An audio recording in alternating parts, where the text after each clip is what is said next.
Alright. Hello everybody, welcome to the stream. We are, as you can see, we're going to be doing ourselves a Wooper solo run of Pokemon Fire Red. Wooper is not a trash mon, Derek. Wait until it whips everyone. Hold on, I can't get my colour correction on my webcam to look right. It's annoying the hell out of me.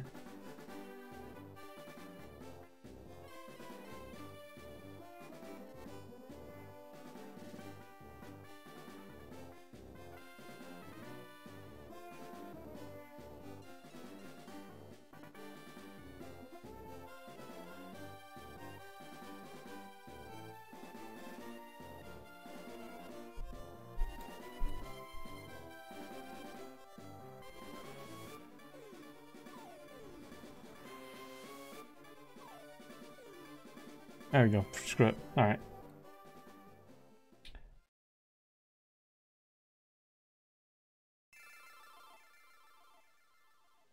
Hold on. Okay, lost a couple of things I had to adjust there. Alright, now we're good to go. Alright, let's do this.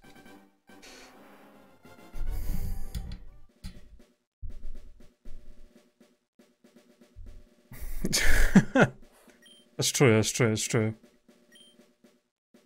I don't have the best lighting set up for my green screen, so it's kind of a pain in the arse trying to get it to look right sometimes. Okay, so basically the way I've done this is, I think usually what people do is they will set up a way to trade a Pokemon or something for doing a solo run, or they'll pick a Pokemon that they can catch early on. Luckily though, I just used the randomizer. So the only thing I changed was basically the starter Pokemon, and that's it. So all it's going to change is what starter Pokemon we get, and everything else is the same.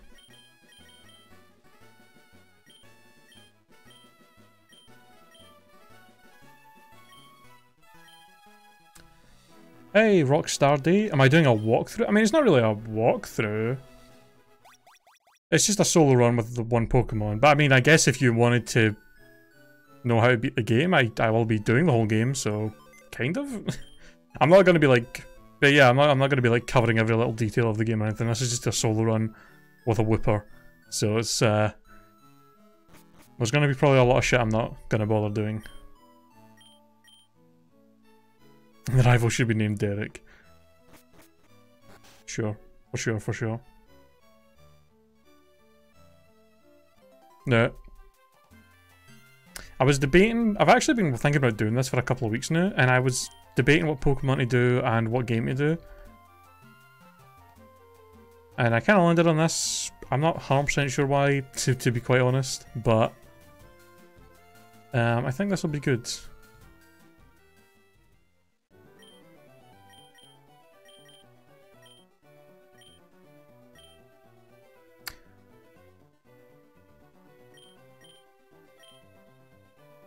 Alright, let's see what we've got. Okay, first Pokeball. Oh, a Shuckle, huh? Nah, I don't know if I want a Shuckle. What's in this one? Oh, Wooper, yeah, that might be a good choice. And what's in this one? A Delibird, yeah. I don't know. I think I'm going to go with the Wooper, though. Seems like the best Pokemon there, like, by far. Let's go with that. Yeah. Oh, we got to have a nickname. Alright, what are we going to call our little solo... Our little solo Wooper here? What do you guys got? It's male. Okay.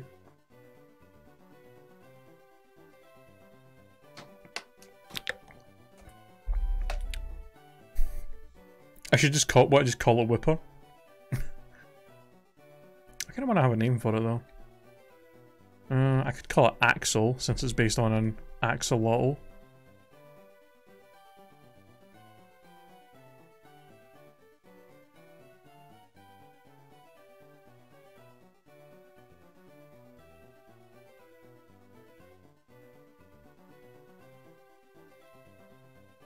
Call him Mr. Clean. Top percent. I mean, if I was doing a Rattata solo run, I would definitely do that as a nickname. That would work pretty well. Mr. Clean. Isn't that the, like... It's like the bald guy who's like a mascot for some cleaning product in the US.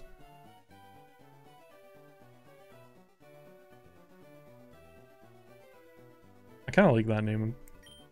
Let's go with Mr. Clean. It's kind of funny.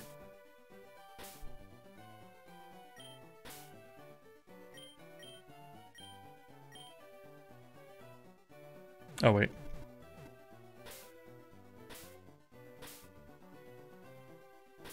Oops.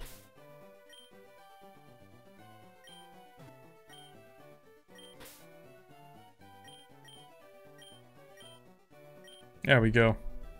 Billy Mays here, trying to sell you some product. Oh, I went with the Delibird. I don't think I made it so that the starter will keep his random Pokemon, so he's just gonna have probably Squirtle or Bulbasaur or Charmander. Oh, we did get Water Absorb. Nice. I don't know if he... I don't actually... Not 100% sure if he can get a different ability in Gen 3. Quiet Nature. I don't remember what Quiet Nature does.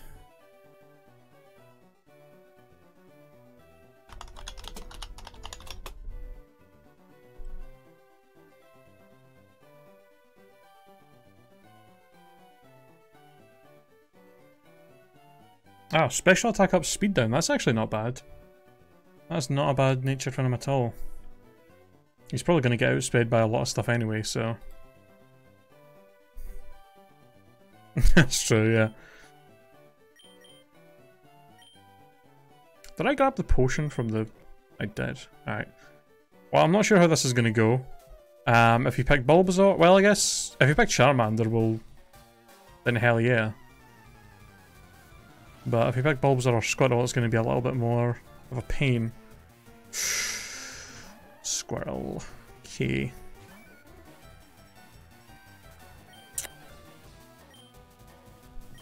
We might not be able to win the first fight against our rival here.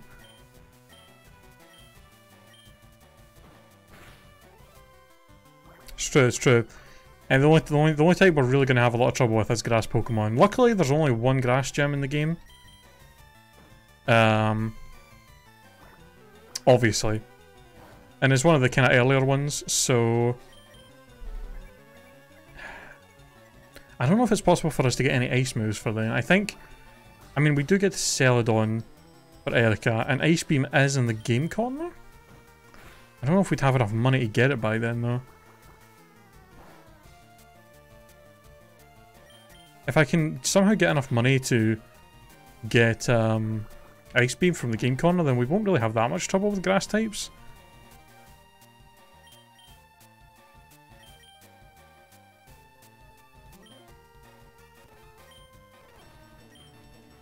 But we'll see what happens. Yeah, I get it.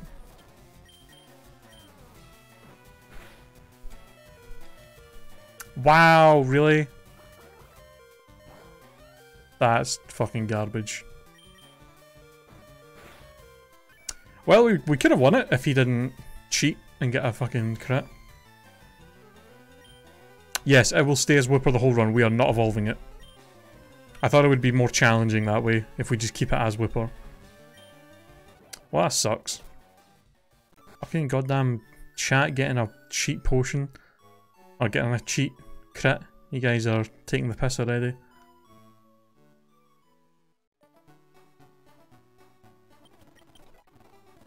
Give me that potion. At least we start with a stab move though, that's kind of nice. Just speed through these wild battles.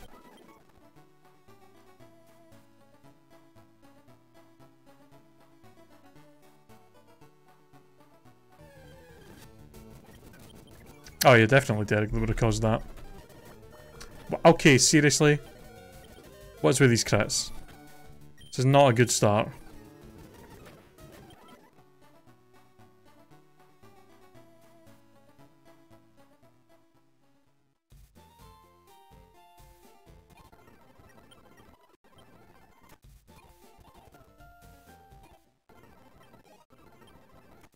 Right, hold on, there's a potion over here that I can grab.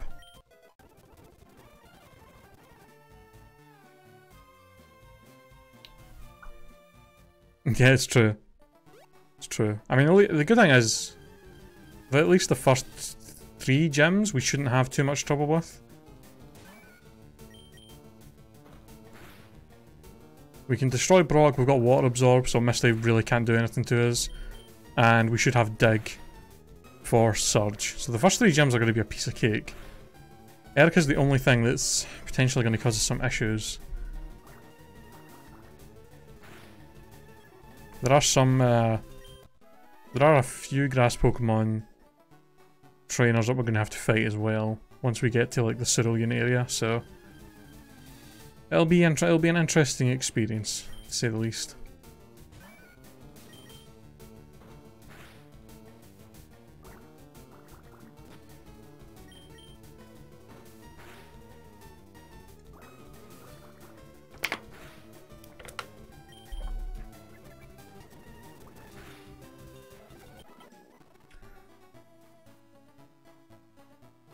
God, I hate the fact that you have to wait so long to get the run and choose in this.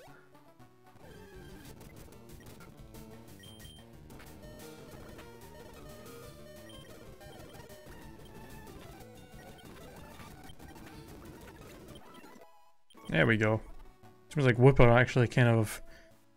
Seems like he starts off as one of the Pokemon that levels up a little bit slow to begin with.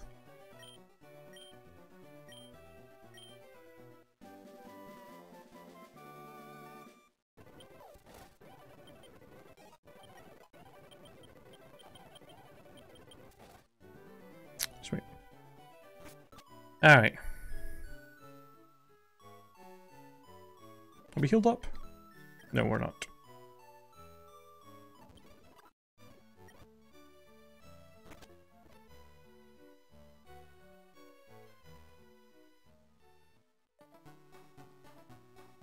One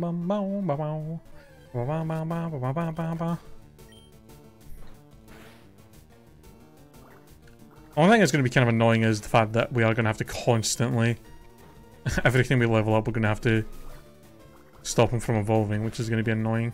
But, I mean, I could potentially try and get an Everstone for him to hold, but I'd prefer to have an item on him that would actually help. Maybe a Quick Claw would be good for that. Something that we can, that'll actually help us in battle. Although I can't remember where the hell... I can't actually remember where you get the Quick Claw in this game.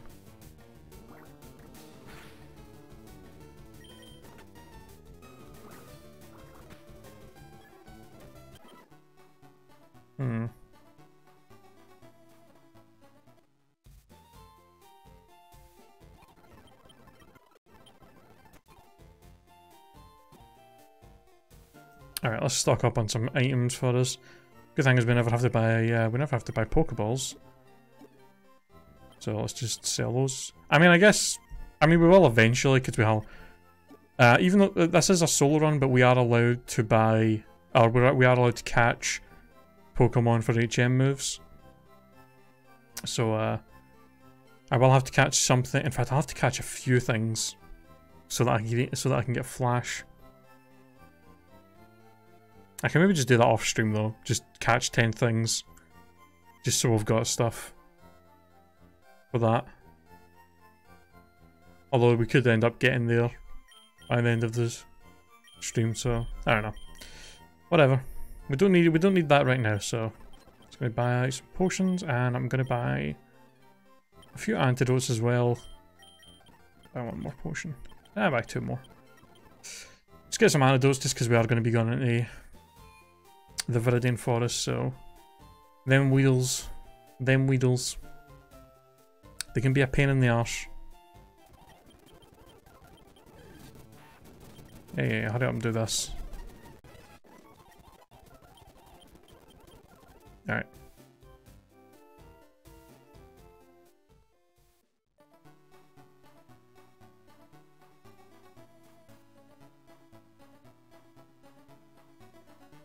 One unfortunate thing is, we aren't gonna have... I don't remember if... I don't know if Wooper learns Earthquake by level up in Gen 3. Which means we might not get Earthquake until we beat Giovanni. We're not going to get Surf until we get into Fuchsia. Well, we will at least get Water Pulse from Misty, so that's at least a decent water move until we get Surf. As for his other 2 move slots, I'm really not sure what I want to give him. Maybe Toxic would be good. Yeah, right, seriously. First Poison Sting, huh? Ah, alright.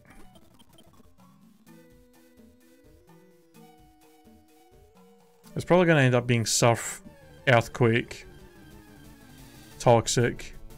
Wow, we got Pikachu that fast. And then I don't know what else. I don't know what I would give for his 4th move. Maybe just like a normal type physical move or something. So that I can hit stuff that don't get hurt by ground and water moves.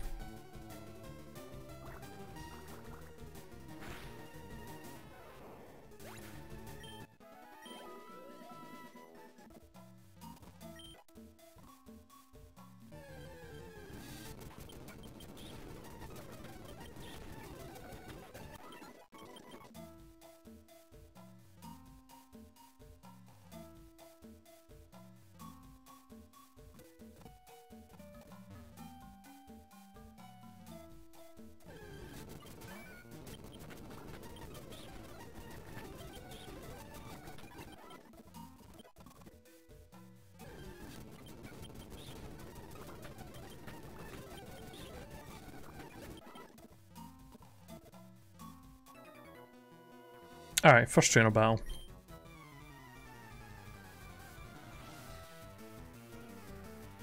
I'm trying to think right now, is there any Pokemon that walls Quagsire in terms of like water and ground? Like, is there any Pokemon out there that's just going to be effective against both of those types?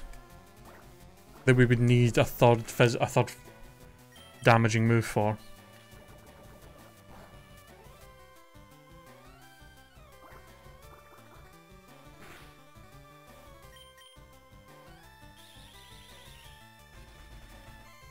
I don't think there is.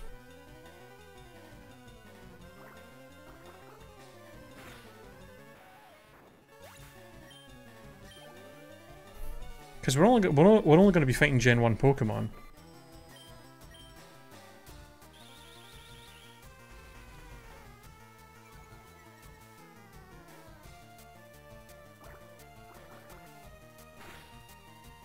Tropius. Ah, that would be bad. I suppose our third... You know what, actually, yeah, our third damaging move should probably just be an ice move. For grass types. Surf, Earthquake, Ice Beam, and Toxic. Probably the best moveset for us.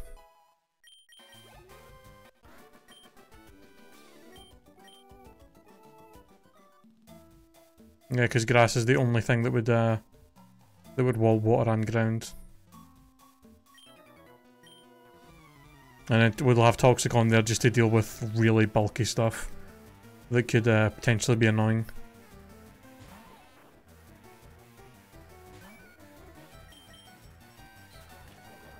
That is the one other problem as well, is we we could potentially run out of PP quite a lot in this.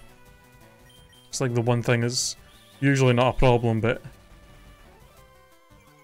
we may have to run back to Pokemon Centers quite often just to heal our PP up.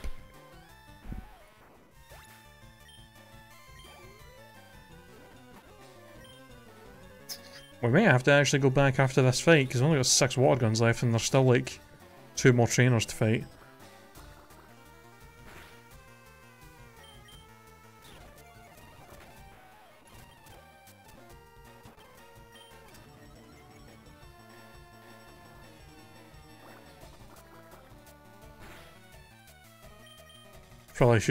Probably a good idea to keep all my elixirs and stuff for the actual Elite Four as well. No idea how many how much PP we're gonna have to use in those fights and how much we're gonna have to potentially heal up. Last thing I want to do is get to the final champion fight and be out of a move that we desperately need.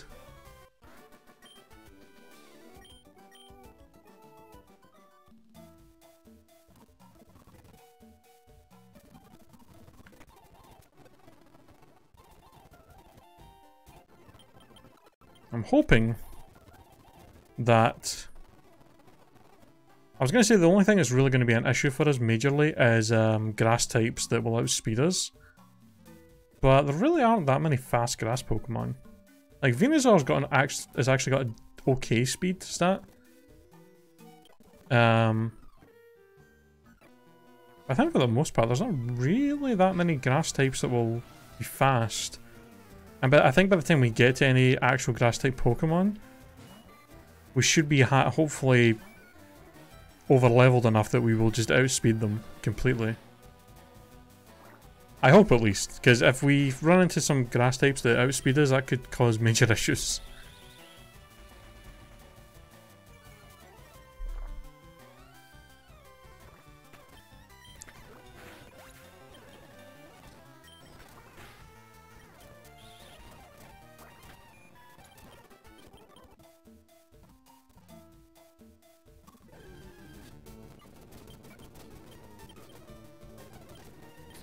You know what I just thought? And before this is like the one time I'm playing a regular Pokemon game on my stream, and I actually... Okay, you need to fuck off, Caterpie. This will be the one time I'm playing through a regular Pokemon game on my stream and I'll actually run into a fucking shiny. I have all the Nuzlockes and stuff I've done. When I'm actually doing a solo run and I can't use any more Pokemon, that's gonna be... This is gonna be when we find a shiny in one of these playthroughs.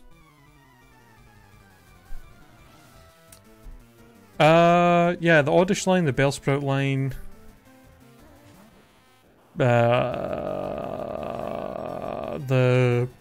I think there's a couple of trainers that have got Tangalus, maybe? And I think there's maybe one or two trainers that have got like one of the Bulbasaur line. But no, quite often the Oddish line and Victory Bell line will be the only things we're fine. And even then, I think the only Victory Bell and Vileplume in the entire game are the ones that Erica has. So Weeping Bell and Gloom are probably like the strongest grass types. Or they'll be the only like grass types we'll be fighting for the most part. Gets Earthquake at 36. Okay, we'll definitely get that before we get to Giovanni, so... Oh, that's right! Oh yeah, because he never started with a grass type, he's going to have Executor. Ooh. Well, Executor's not fast, is he? He's pretty slow, I think.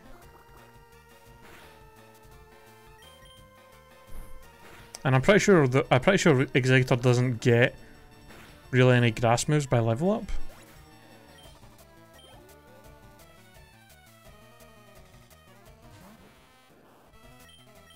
I think the first time, because I don't think he even has Execute in his team. He might. I don't think he'll have Execute on his team until we get to until maybe we fight him in the self-building, and by then we'll be probably a decent level and probably have Ice Beam. So I don't think that should cause a problem.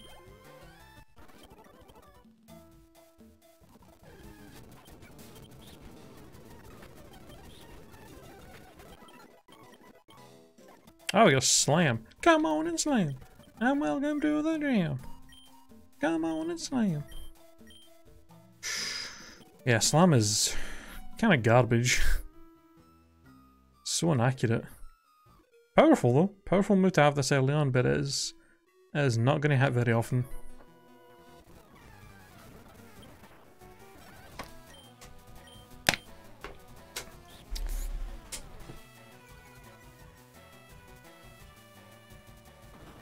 Bam.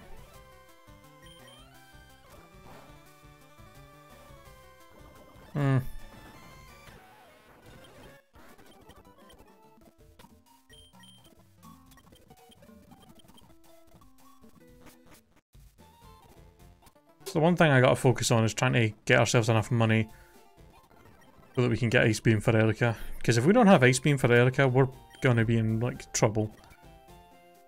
If I was doing Gen 2... Well, if I was doing OG Gen 2, I would have easily been able to just grab Ice Punch from the department store in Goldenrod. That wouldn't have been a problem. And I could have just avoided the Bellsprout Tower until we had a nice move for later. I think the only ice move we're going to have access to is Ice Beam, and it costs 5,500 coins, which will be about 110,000 Pokédollars. So we might have to try and not spend too much of our money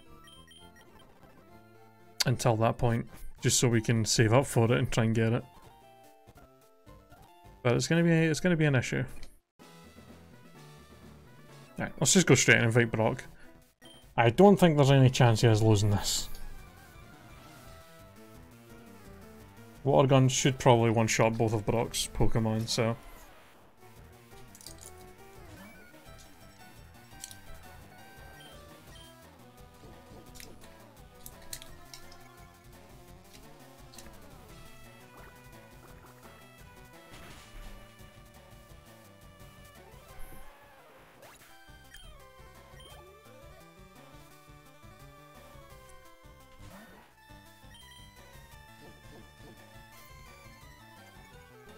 The other Pokemon that I was actually debating I was debating myself doing a solo run of, the one other Pokemon was going to be Togepi. I was thinking about doing Togepi as well. That would be, I thought that would be interesting because Togepi does get access to a lot of different moves. So that would be a pretty interesting solo run. See, the good thing is, it would be quite easy to do a solo run in Gen 5. Well, it'd be a lot easier, because you can use TMs infinitely in that game. It would be a lot easier to do that with a Pokemon that can get a lot of different moves, because you can easily just switch out their moves constantly for the fights that you're going up against. But in things like Fire Red, you're pretty much tailored into whatever moves you've got, and you can't really switch them out too often.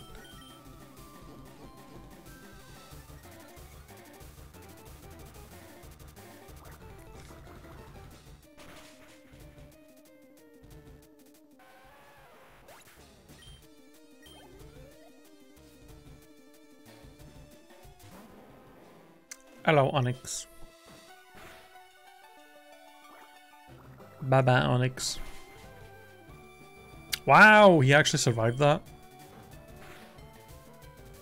That's a little troubling.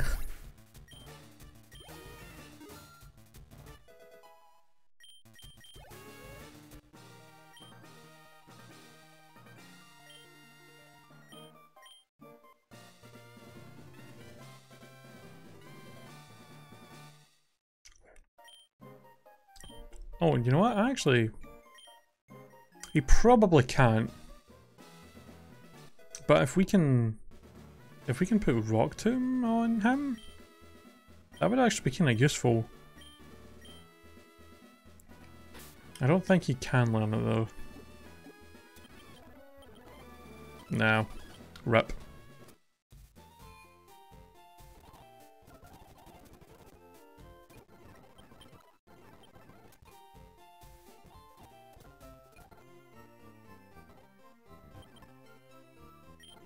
Alright.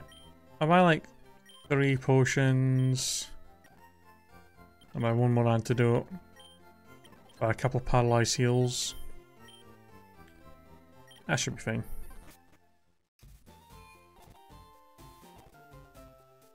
Alright, finally we're gonna get our running shoes.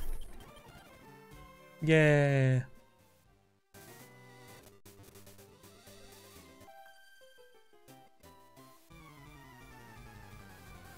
Yeah, pretty much from here up until the Nugget Bridge. I think the Nugget Bridge, or maybe after the Nugget Bridge, is the first time. That'll be the first time we come up against anything that actually has any grass Pokemon. So hopefully by the time we get there, we'll be a little bit over leveled to the point where we can just kind of destroy things.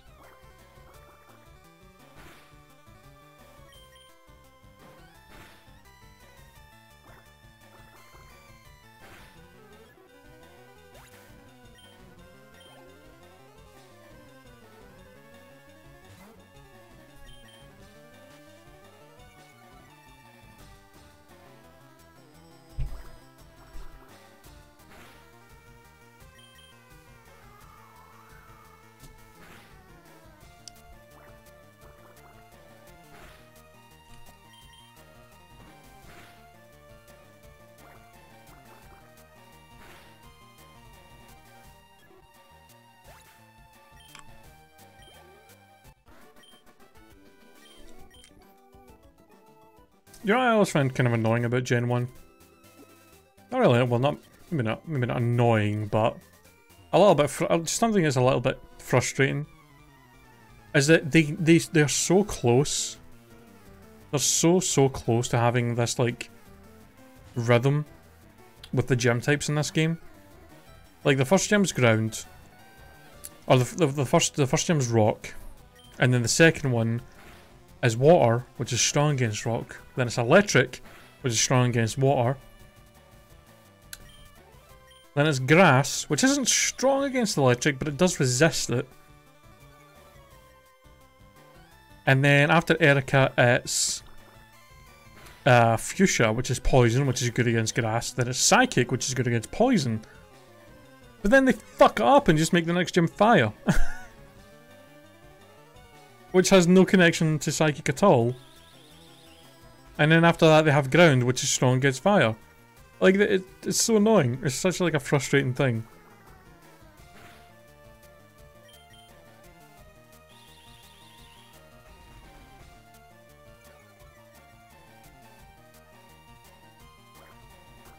Like, they nearly had this like perfect little thing going with the types where the next gym leader was strong against the previous one. And then they just messed it up with Blaine and Sabrina.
I should probably start using Slam just to kind of save up the PP of Water Gun a little bit. I say that just as a fucking Ekans comes out and intimidates me. And then I miss. Sweet. Okay then.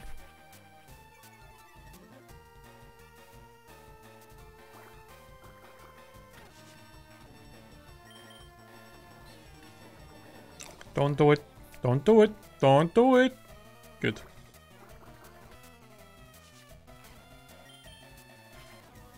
So Ekans has been a real dickweed. You would just be glad I don't have a ground move yet, Ekans.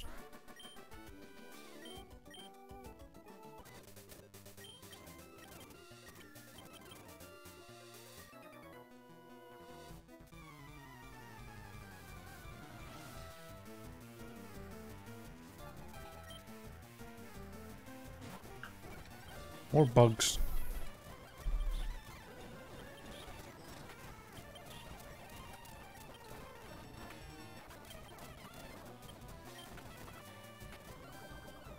I think I've been poisoned off Poison Sting more often than Slam has actually hit somebody.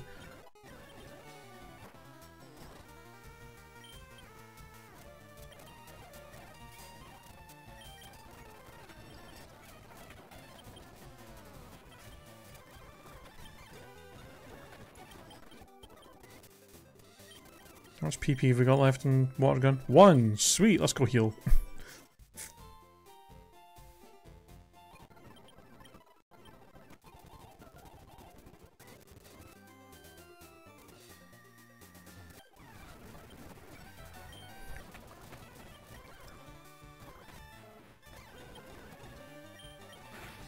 Oh, why did I use Slam? Thank God I didn't get poison pointed there.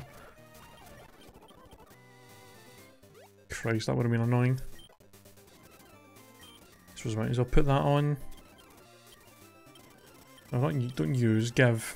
There you go. Oh yeah, Spearow might actually be a bit of a pain. I suppose I might as well put that on. No, don't use, give. There you go. Oh yeah, Spearow might actually be a bit of a pain. 'Cause I might as well put that on. Oh yeah, Spearow might actually be a bit of a pain. 'Cause I might as well put that on. Oh yeah, Spearow might actually be a bit of a pain.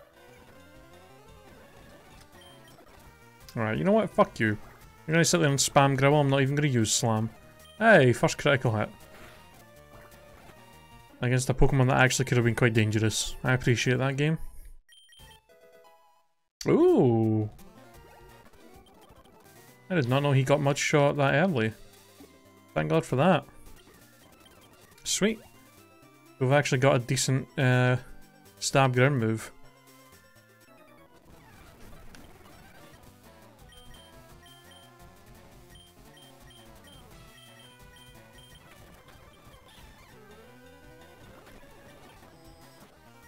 Well, that should do us just fine until we get Dig and Cerulean.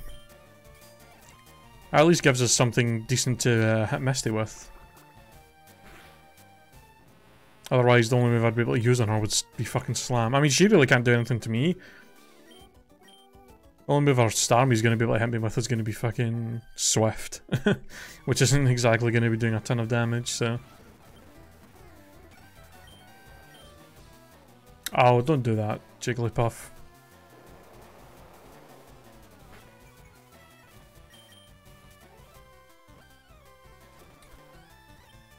Okay, my shot's not that inaccurate.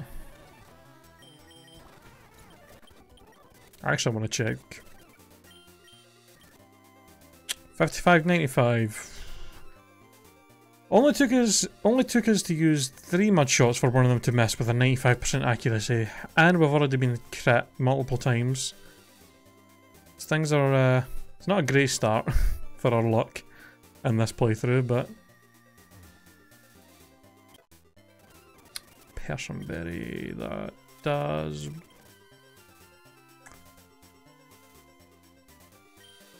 I mean, I don't think I'm gonna get. I don't think I'm really. I mean, I guess that's there for the Zubats with Supersonic, but I'm just gonna run away from them, to be honest. Anything in these rocks, is there? No, I don't think there is. Alright, 2-Minute Moon. Can I just like run away from you? No. That's that. It's the kind of annoying thing. Oh right, it's Built Seed. It's kind of the only thing is we are slow. Wow, Clefairy, that's pretty rare. Somehow we've found 2 rare encounters quite fast. We've got Pikachu as our second encounter in Viridian Forest, and then we've got a Clefairy as our second encounter in Mount Moon. What the hell? It's like our encounter... The Pokemon we encounter has been pretty generous in terms of luck, but the actual in-battle stuff is being kind of a dick.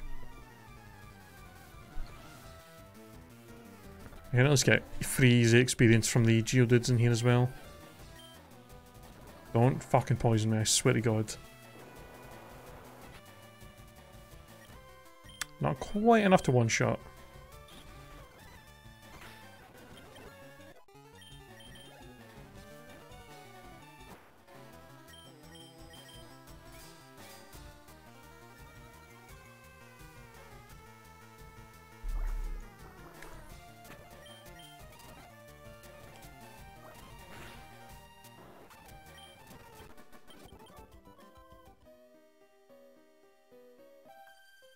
Bum bum bum bum ba-na-na-na-na-na-na bum bum bum bum ba-na-na-na-na-na-na bum. Mew mew. Alright, Clefairy.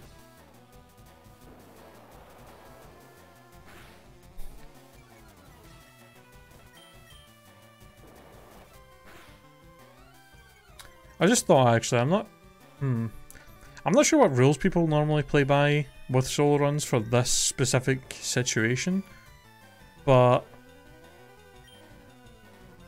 I'm obviously going to later on in the playthrough, we're obviously going to have a few Pokemon in the squad that are just there for HM moves like Cut, Flash and all that stuff. But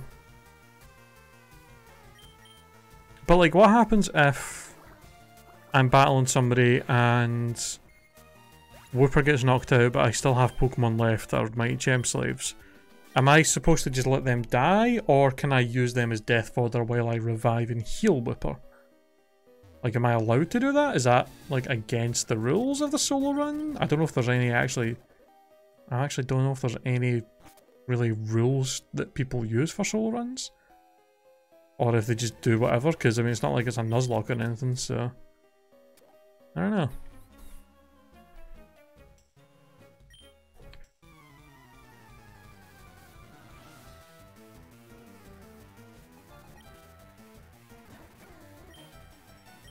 What do you guys think about that? Should I be allowed to do that or not? Revive him from sending out Pokemon that are just there for HM moves?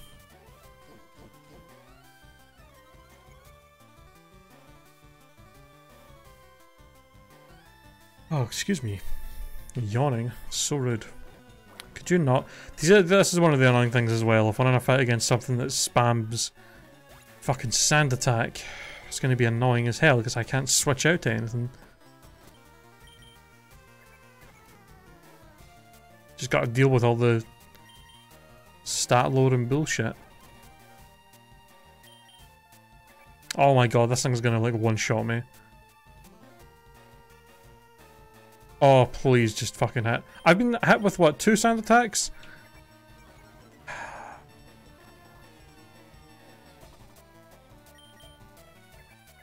I think I'm actually at the lowest amount of defense I can get. Oh my god, are you fucking shitting me with this? Oh no, no, I'm at the lowest defense I can get. How?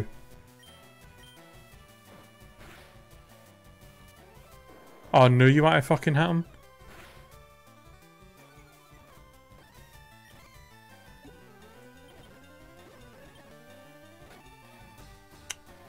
Well, I think I'm fucked, because that's doing about 20 damage.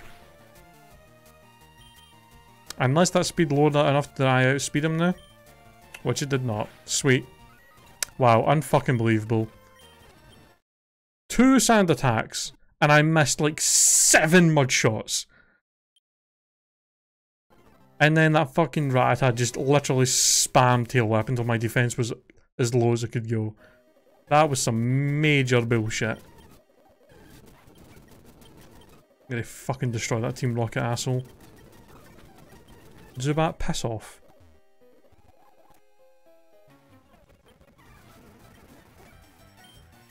First of all, Sandshrew, fuck right off. Don't fucking sound attack me, you prick. Oh, this time I got a crit.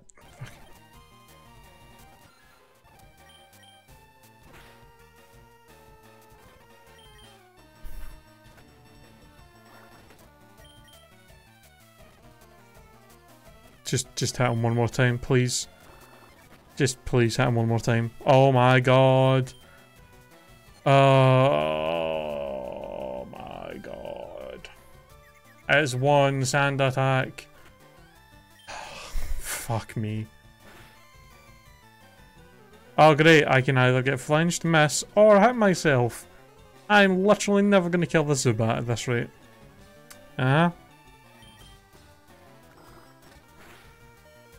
And he's slowly going to heal himself. Wow, that fucking leech life was actually enough to just barely save him from dying from that. That is actually so frustrating. Just, okay, and he got 2 crits in a row, you fucking kidding me? Why am I still confused? Please, thank you, my god.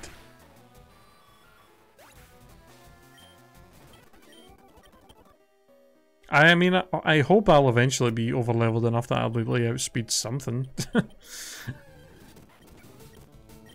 Fuck, man, that was such an annoying fight. Actual sand attack.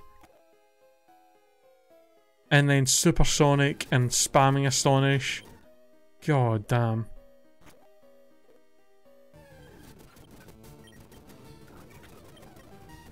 Zubat, fuck off. My god.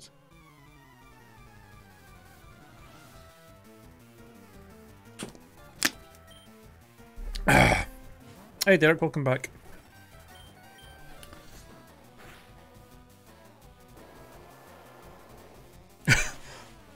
Excuse me. Yeah, the Team Rocket guy we just thought was being a real prick.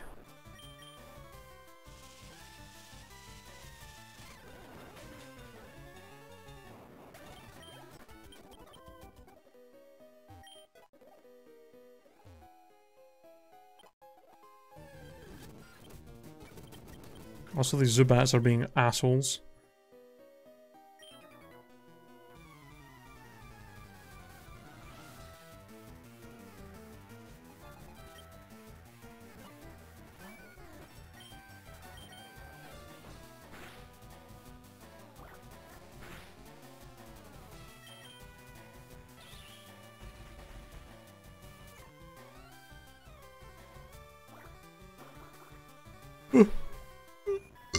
Oh, excuse me.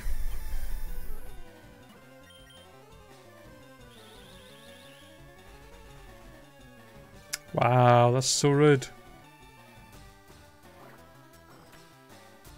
How dare you?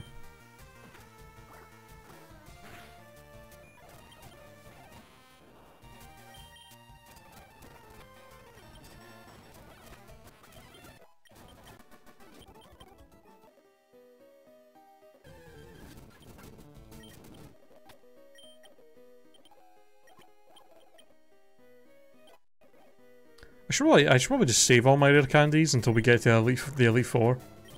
And then just like use all of them there and then, just to get as high level as possible for that fight.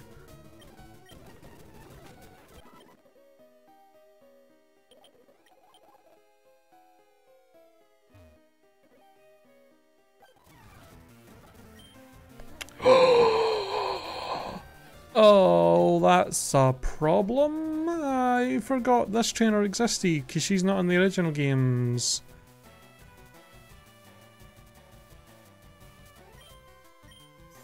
Fuck.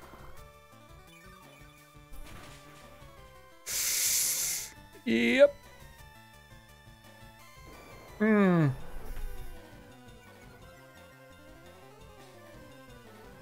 I think I might have to just hope that I outspeed the Oddish. Although probably, I mean, I'm 8 levels higher. Okay, after that, thank God. Please tell me she doesn't have another Oddish, or that she has something that's not grass. Oh great, this thing's probably got Vine Whip. Okay, went for growth. Go for growth again, thank you. Okay, please tell me that this will hit, lower his speed, and be a 2-shot so that I can kill it. Also, please tell me I can outspeed. Oh, come on. Oh, it's got like 1 health. Oh, please. Oh, thank God. My heart was like that. Oh, alright. We got through it. We got through our first grass type trainer.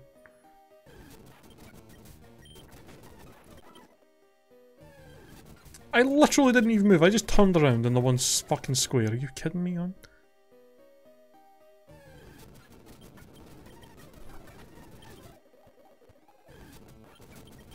I just want to go heal.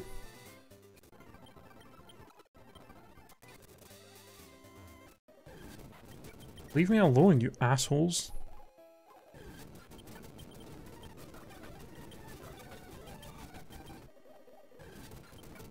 God. Fucking hell.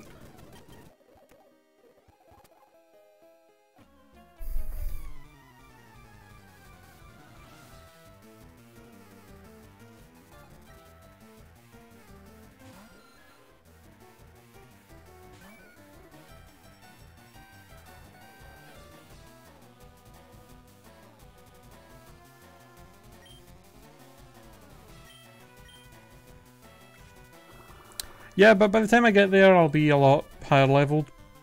Plus, I might be able to try and get Ice Beam before we go in there. More than likely not, but maybe.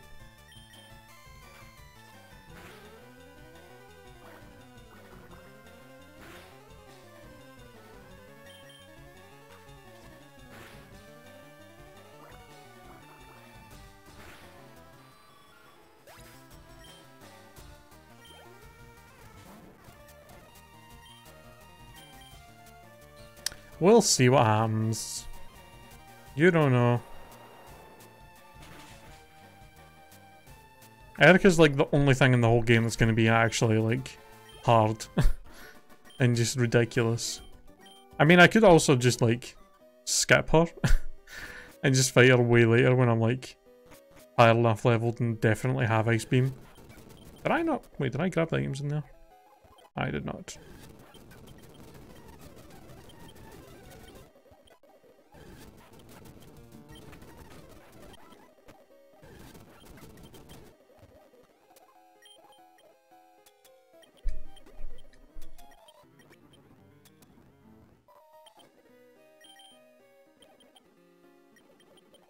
Alright.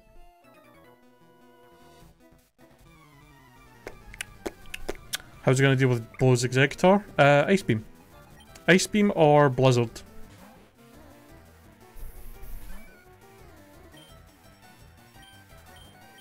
As my answer to that. And like my only answer to that.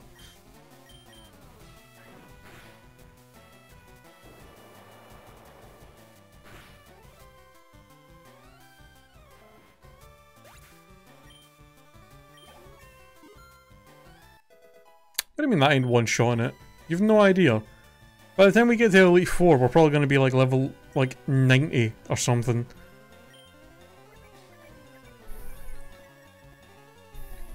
You don't know.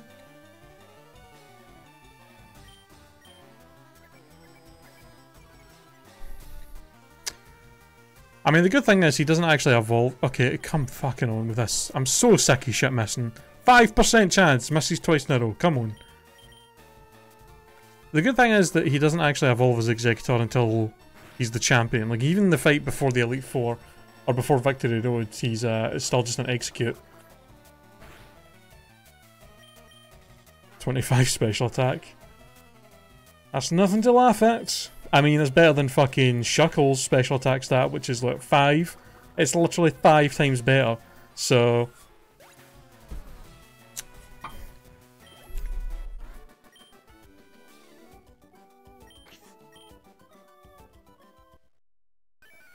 Oh shit.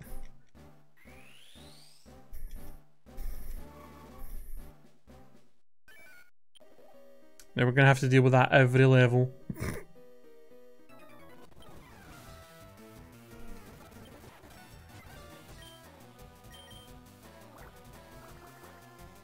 B.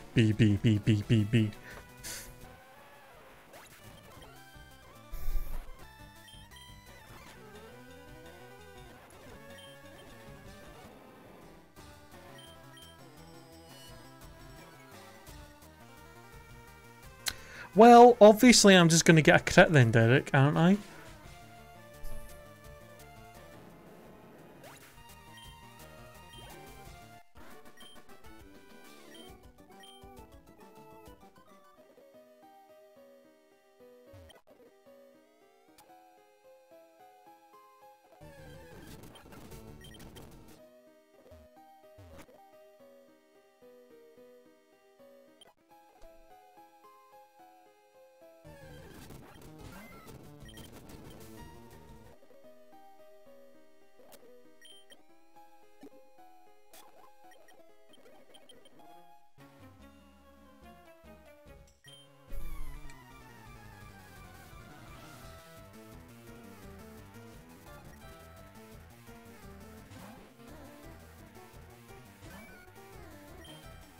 I mean, this is probably better, because, like, I would rather deal with an Executor than a Venusaur.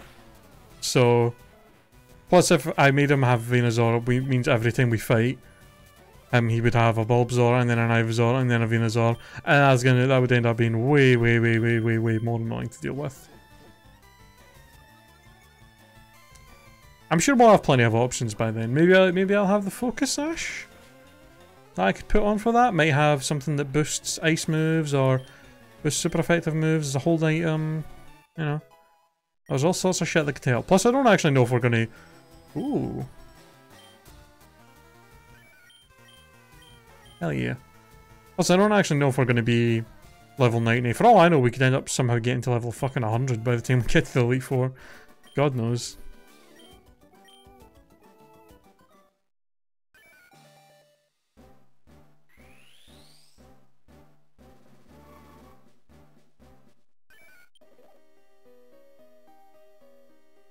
Hmm.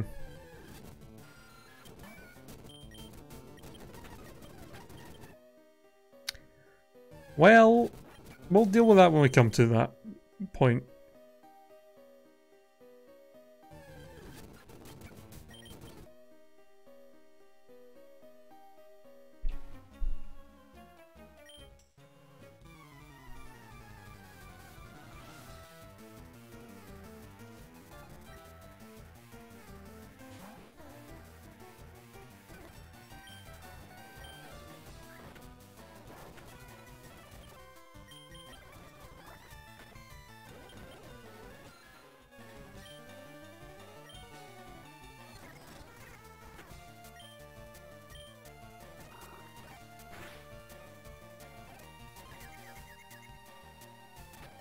I'm so tired of constantly hitting myself.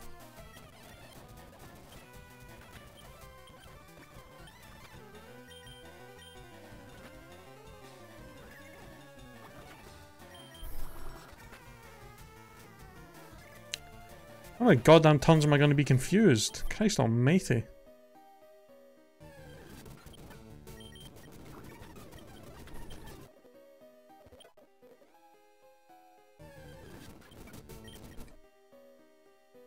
I can't wait to get out of here just so I don't have to deal with any more fucking Zubats constantly not letting me escape.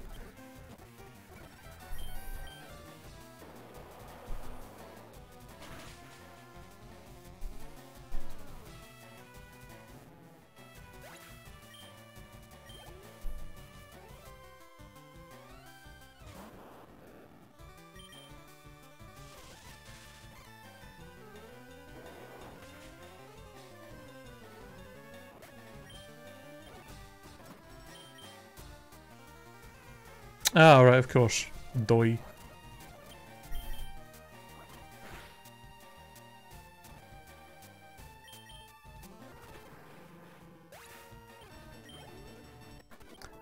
Well, you know what? Maybe if I have amnesia for the fight against Blue, I could just set up 3 amnesias and then Giga Drain won't do that much. We'll be able to survive it. And then 2 ice beams, bam, he's dead. How about that shit, Derek? You didn't think of that, did you? You didn't think of that shit?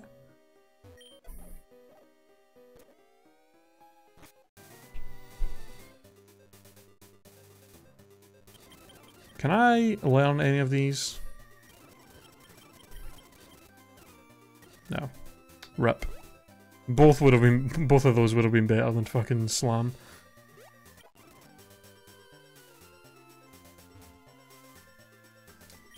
What do you mean let me? His first Pokemon's a Pidgeot. They won't be able to do much to me. I can just set up against that and then Ice Beam that, kill it. And then when Executor comes out, I'll already be set up. It's not like I'm going to wait for Executor to come out and then set up against that.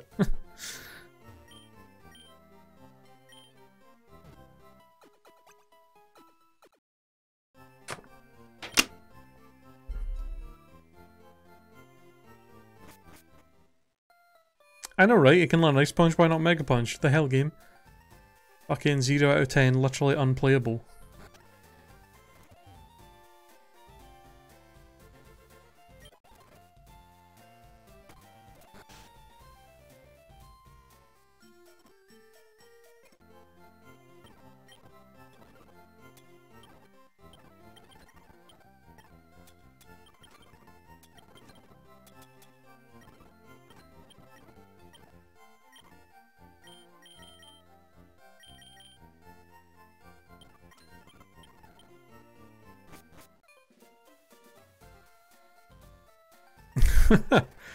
Is that how we're playing it? He doesn't have arms.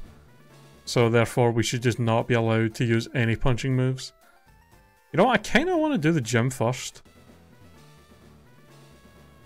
Just because that way we can get Water Pulse, then we can immediately go and get Dig, which will make the areas up ahead a lot easier to deal with. Because that's where a bunch of grass type trainers are. I mean, they can't really do anything to us, we have Water Absorb. What's she gonna do, hit me with Swift?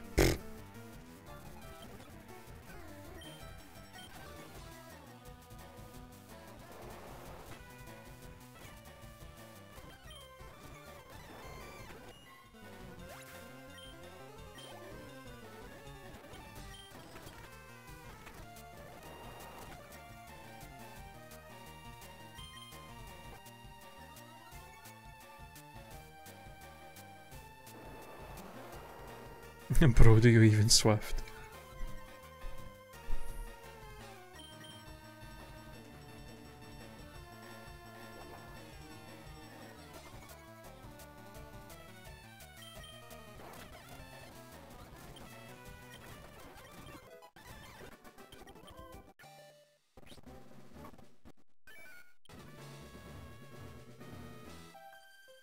Oh god, that's right, she does have Recover. That could be a problem. But you know what? Enough mud shots will make it slow enough where we will eventually outspeed. So she can't really stall with Recover that well after that. I guess we'll just have to see how the fight goes.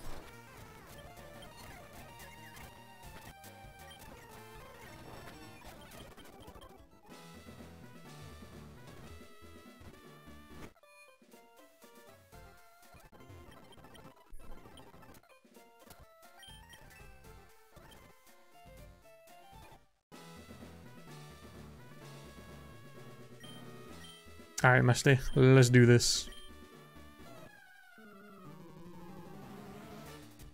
I mean, the only really question here is, how much is Swift gonna do? That's the only question, because I think that's literally the only move she'll have to attack me with. I don't know if... I might have, like, Tackle or something as well, but that's gonna do even less. Oh, don't do that.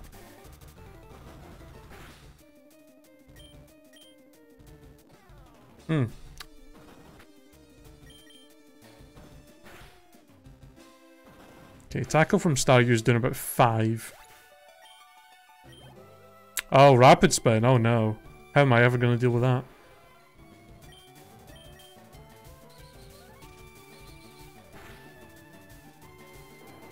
She's really going to go for Rapid Spin over Swift? Or does she actually not have Swift in this? Is it only Gen... Was it only the original game she had Swift?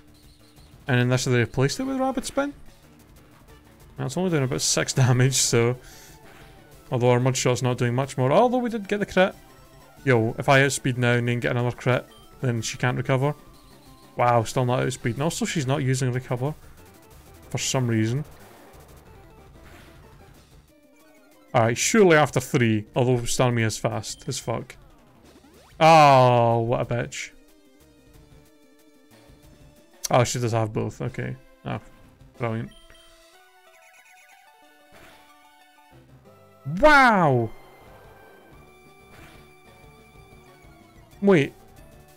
How strong is Rapid Spin? 20 base power? That actually did a decent chunk. How is she still outspeeding us?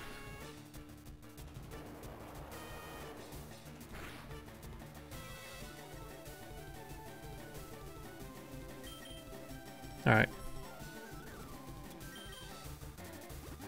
We got super potions too, bitch.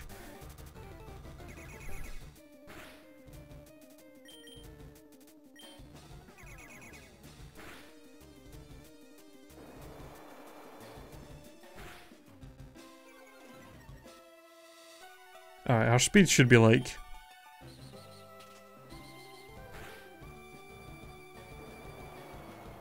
Come on. Okay, her speed's literally as low as it can go and we're still getting outsped. Don't recover. Oh, thank god. Okay, Mudshot, just don't miss, please. Thank you. I don't know why she wasn't using a recover, but thank God for that. Yeah. Yeah. Get fucked, Misty.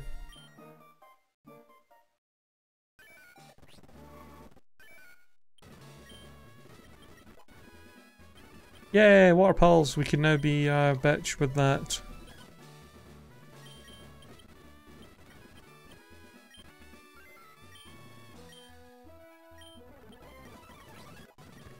Extra power plus the chance to confuse. True. If she actually used Swift for the whole battle, that actually would have caused some issues. I don't know why she wasn't using that. Oh, I can't go up there until I get Bell. That's right. Alright, I guess Water Pulse is the best we've got then. Alright, chat, let's see what you got. That's true, it's true. We're never going to get the confusion with Water Pulse.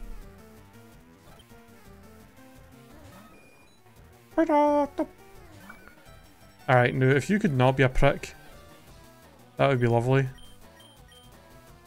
Okay, you're being a prick. That's you being a prick, Pidgeotto.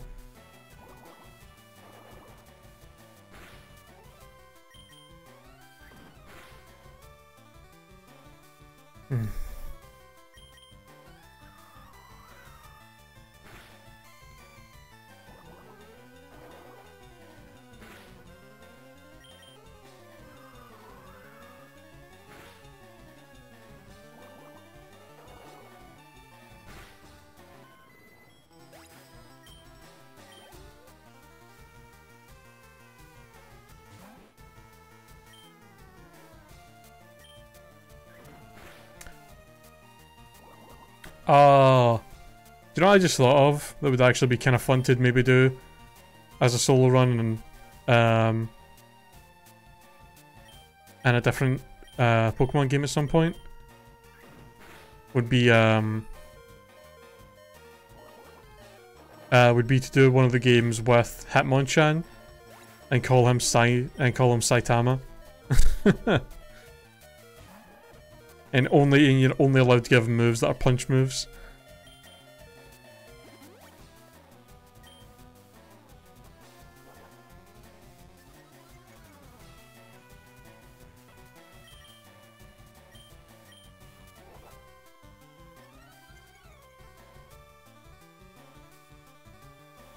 Oh, come on.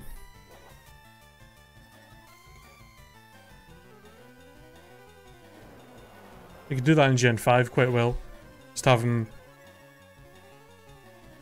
do Drain Punch, Thunder Punch, Ice Punch, and Fire Punch as his full moveset.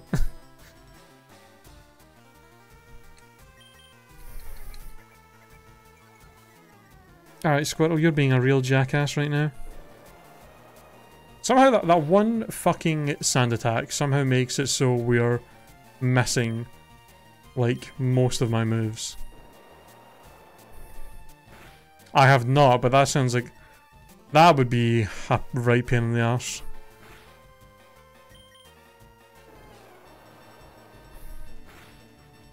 A moody Smeargle run? Oofed. Oh, thanks. See, I mean, that would be annoying just for the fact that anytime you want to get a good move for him, you have to go and fight something and hope that he, like, uses the right move when you use Sketch. Because if you fuck that up, there's only so many sketches that you're going to be able to use throughout the game. So you would really have to pick wisely what moves you want and when you want to get them. Because doesn't he only learn Sketch like every 10 levels or something like that?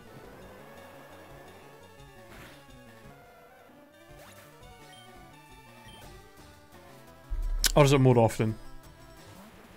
I'm actually not sure.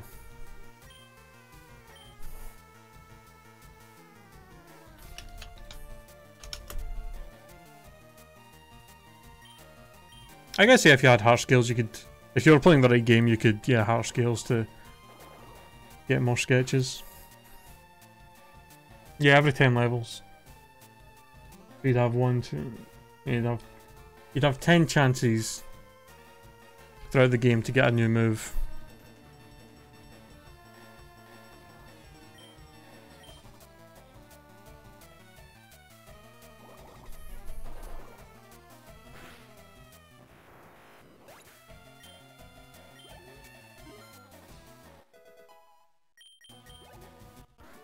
It would be kind of annoying though, because there are some moves that you would just never be able to get for him.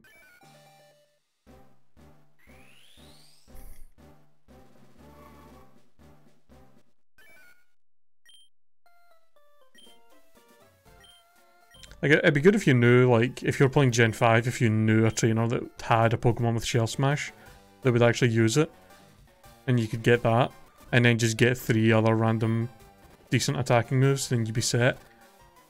Have like Scald, Shell Smash, Return, and then something else would probably be a solid move set. Something, I guess, another type of move that would hit Pokemon that Scald and Return couldn't hit for whatever reason.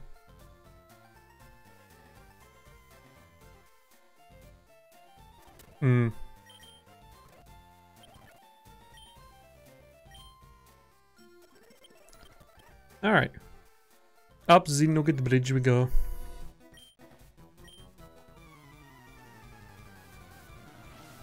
Yeah, Smeargle would definitely be an interesting Pokemon to try and do a solo run with. Possibly one of the most difficult ones to do it with, just for having to deal with all that shit we sketch. Plus, I mean, Smeargle doesn't exactly have great stats either.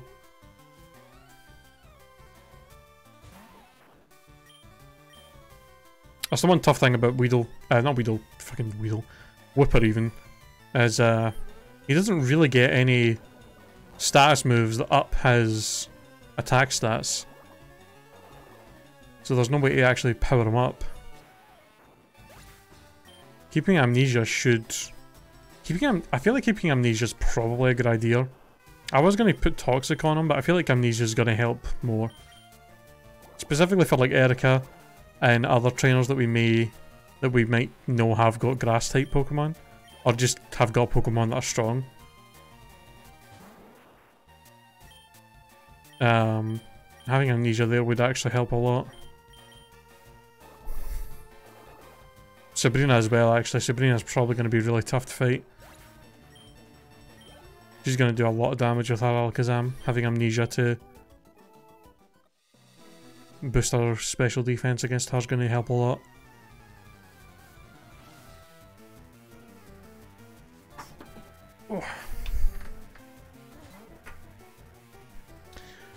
Oh, yeah. Well, we'll see about that, motherfucker.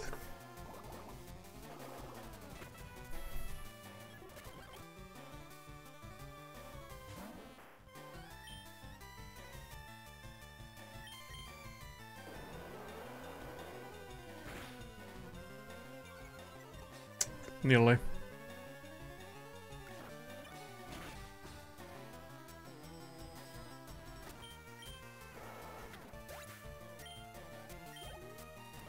It'll be kind of nice when I get Dig, so I don't have to worry about fucking...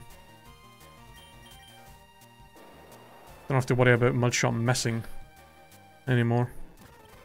Plus it'll be obviously stronger, and being able to hide from stuff would be helpful.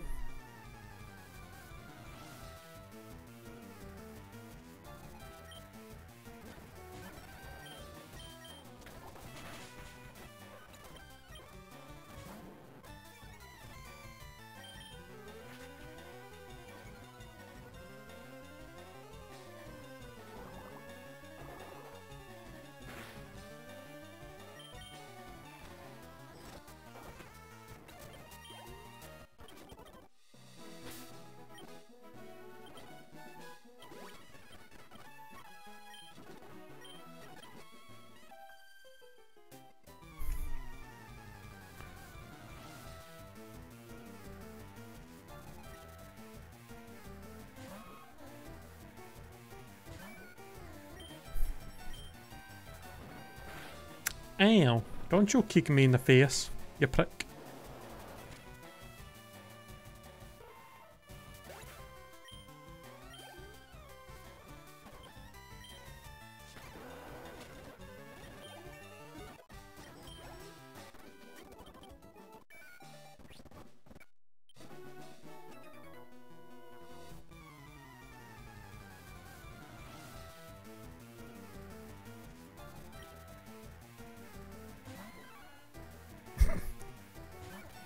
I better kick you in the dick.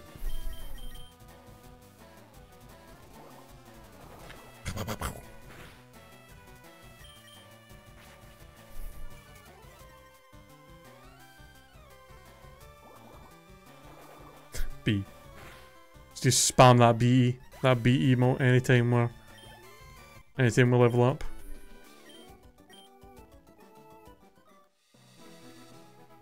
Oh.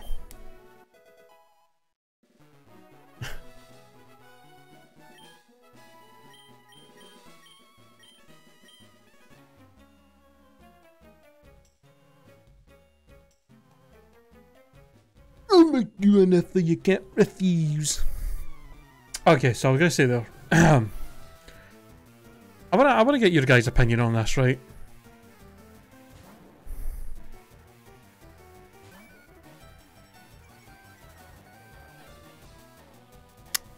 Eight out of 9? Because you want to have all the evolutions and then just a shiny Eevee on its own, I'm assuming. I'm going to say 8 out of 9, there's not 9 evolutions. Okay, so yeah, I want to get your guys' opinion on this situation, because it's so dumb. And it's just dumb. So, as some of you may know, recently, over the past, like, month and a half, maybe, now, I've gotten back into playing Pokemon Go. Which I took off for about, I think, when the game first came out like 2 years ago, I think I played it for maybe like 4 or 5 months before I fell off and was just kind of lost interest because it was still broken as shit and they weren't adding anything new to it, and yeah, it was just still broken and just wasn't as fun to play because nothing seemed to work on it very well. But now after 2 years, after hearing about like all the new stuff in it, how they've got like up to Gen 3 and the raid battles and all the new features, I decided to get back into it and play it. And it's been a lot of fun. And not long, maybe a few weeks after I got into it again, one of my friends who used to play it back when I played it as well, he also like basically hadn't played it in like 2 years, and I was telling him about all the new features and he decided he was going to re-download it as well. So me and him have been going out like quite often whenever we can to just like walk around our town and play the game and just have fun with it. And it's been fun, but something really stupid has happened, or been kind of happening. So I obviously live in a kind of small town of like, I think population of the town is somewhere like 10,000. It's not huge. And there is a small community of people. I think there's a small community of a couple of hundred. Oh god, hello. Oh my god, what is happening? I'm being raided. I'm in the middle of a story and I'm being raided. Oh my god, hello. A challenger approaches, challenger approaches, challenger approaches. Power Coffee, Lugia 2453, Darth Aragon, Nightblade, Pokemon Real Time. Oh! Oh. Oh. That's a lot of people. That's a lot of people. That's a lot of fucking people. Holy shit. I cannot even keep up with how many people are jumping in right now. Hello, everybody. Oh my god. Pokemon Challenge has hosted me with 130 viewers. Fuck me. Hello, welcome. Bad language in the stream, by the way, if you're not aware. Okay. The Power Coffee, thank you for the follow. Death Ergon, thank you for the follow. Pokemon Real Time, thank you for the follow. Nightblader, thank you for the follow. Holy crap. Hello, Raiders. My god, that was unexpected. Oh my god. Redazzles? Oh god, how do I say your name? It's going too fast. Radazzly? Is that how I say that? Thank you for the follow. Raz is Egmont, thank you for the follow. What the fuck? Rishisha, thank you for the follow. Dark Messiah, Nightblader. Wait, Nightblader again? Wait, no. Power Cop. What? Oh, I think you guys. Hold on. I think you guys broke my thing. Meat Magician. Oh my god. Okay. Light Blue Cloud, thank you for the follow. Jesus Christ. That's a lot of shit just happened. My god, I'm being like, I can't keep up with all this. Hello guys, how welcome all these raiders. Oh my god. Hello everybody, how are you all doing? Welcome to the stream. We're doing a Wooper solo run, obviously, as you can all see. Oh my god, I'm gonna have to like... I'm gonna wait for the follows to cool the fuck down. I'm gonna wait for them to just chill out and then I'm gonna read them all because the thing moving is just like, it's hard to read with it constantly moving. I'm gonna wait for you guys to chill the fuck out with the follows. I appreciate them, obviously. I'm gonna wait for you guys to be done with that and then I'll go through them.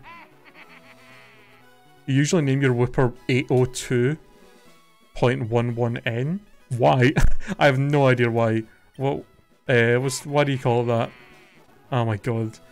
I'm just having Wario laugh in my ears constantly. Holy crap. I think you guys have broke my thing because it keeps repeating people who have already followed. How many wipes have I had? I think only one? Yeah, just the one so far, and it was bullshit. I was in the, I was fighting one of the Team Rocket guys in Mount Moon, and his Rattata sand attacked me like twice. No, his Sandshrew sand attacked me like twice, and then he sent out a Rattata, which proceeded to use Tail Whip 6 times in a row, and I missed it, and I missed Mudshot every goddamn turn. I couldn't hit him, and after he lowered my defense fully, he just tackled me twice and killed me, and I just couldn't hit him. That's the only death we've had so far. We've come close with a couple of the grass types, but other than that, we've been doing alright.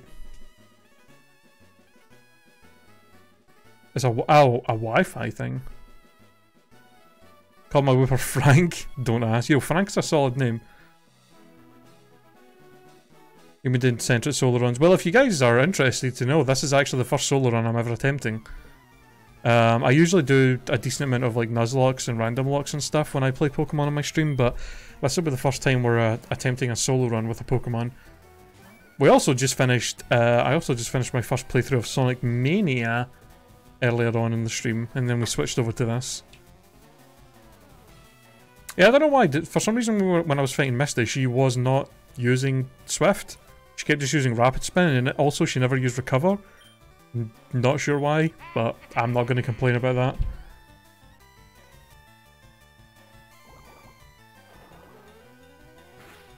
Oh my god. Okay, so I was in the middle of story when you guys came in there. Okay, so basically, I guess all you guys can give me your opinion on this as well, because it's so stupid. But basically, I've recently got back into playing Pokemon Go. And then I also got one of my friends to get back into it as well. So me and him have both been going out in our little town somewhat often and playing Pokemon Go for a couple of hours. And we've not really played the game in about a year and a half. So all the like new updates and stuff we were kind of new to. Like apparently the gyms work completely differently, and we really weren't fully aware of how they work now. So anytime we went out to play, we would just, you know, anytime we went out to play, if there was a gym that wasn't our team, we would just fight it and take it over. Because, you know, for us it was like, that's the point of the game, is you take gyms from the other teams. And there's like a small community in our town of people, and they have like a Facebook group and stuff, so they can like say, oh, there's a raid thing going on. Does anybody want to like come down and do it at this time? And people will be like, oh yeah, okay. So I joined that group, and I found out apparently some of the people in the group, and one guy in particular was like really annoyed that me and my friend kept taking gyms, because apparently they have some agreement with each other, even though they're not in the same like teams. They've got some kind of weird agreement where they're like, oh, because of the way the gyms work now, we usually make it so you don't take it over unless people in the gym have been there for 8 hours, so that they can get as many coins as possible from that day. And me and my friend didn't know this. Nobody, when we rejoined the group, nobody told us this. We even said, we've not played in about a year and a half, so we don't know any of these updates. So we weren't aware of this, like, at all. And after we found out about it, we were like, oh, okay, that's fair. Well, you know, that's our bad taking the gyms all the time without them being in there for that long. I'll just, you know, we'll start doing that from now on. That's fair.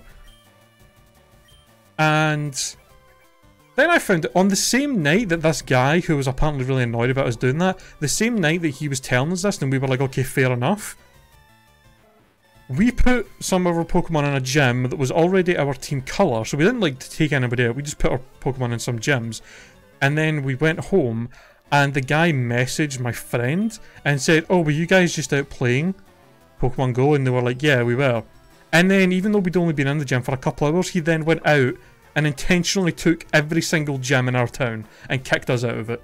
Even though he was the one upset that we were doing that and not letting people stay in for the 8-hour period that they apparently all agreed to. But then he immediately did it to us after telling us we shouldn't do that, and after us saying, oh yeah, we didn't know about that whole thing, sure. And I'm just like, what the fuck? That's such a dick move. Like, who does that? And I'm just like, really? Dude, you're gonna actually act like that? That's fucking, ugh. I mean, this one guy, and maybe I think a few others that didn't like us for doing that, but most of the other people in the group seem to be cool, so whatever. It's fucking so dumb. But yeah, that was my story. It's just such a dumb thing. Like, really, I'm gonna have this. I'm gonna have to deal with fucking Pokemon Go drama.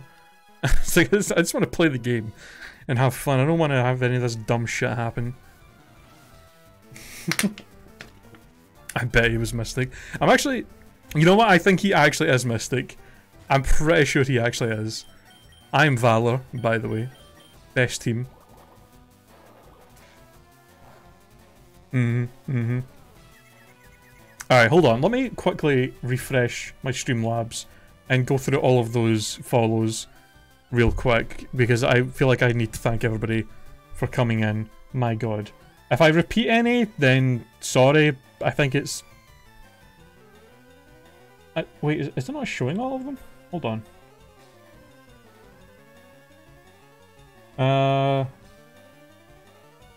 Meth Magician, Light Blue Clouds, Slushinator, Vincent 1998, Lugia 2453, and Sprout Orcani? I'm not sure if I'm saying that right, but thank you all for the follows as well. I really appreciate it. You guys are awesome. Thank you for the raid as well. Holy crap. That's ridiculous. I think that's possibly the biggest raid I've ever had. I've been raided a few times with people who have like maybe like 10, 20, even 30 viewers, but I think that's possibly the first time we've had one with over 100. That's crazy. Thank you so much for deciding to raid my dumb little stream of me playing this game badly. You need to clap that. Oh, the reaction. Okay, me freaking out. No, the raid. Yep. If you're not instinct, you're a loser. Wow. Wow. Isn't Instinct like the team that has like the least amount of members in it?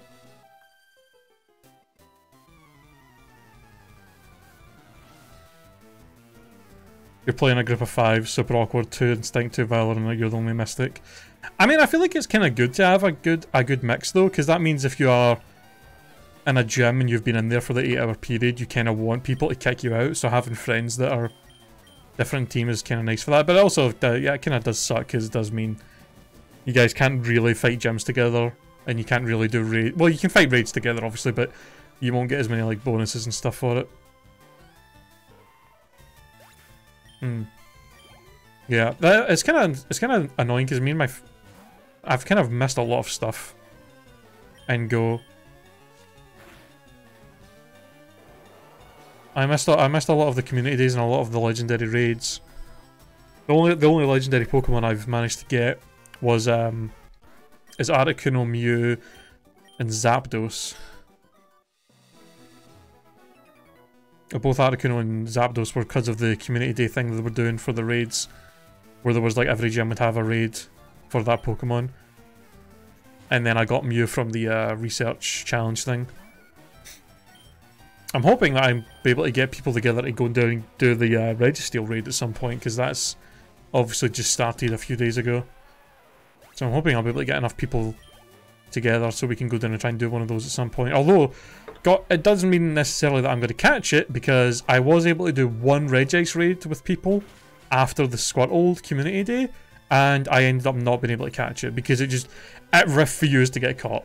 I Golden Raz buried it every single time I threw a ball, and every ball I threw was either a great or excellent throw, and it just refused to get caught. So I ended up not getting Regice on the one chance that I had to battle it. So, rip. I do have a cousin though, who has been playing the game non-stop for the last 2 years, so I think he has multiple of every legendary that's been out. So I'm hoping at some point I can convince him to maybe trade me everything, at least one of every legendary, just so I can have them in my decks. Like, I'll even say to him, like, just give me your weakest ones of each one. I just want to fill the decks up, man. Like, I'm not... I feel like I care more about just trying to finish the decks and go than anything else.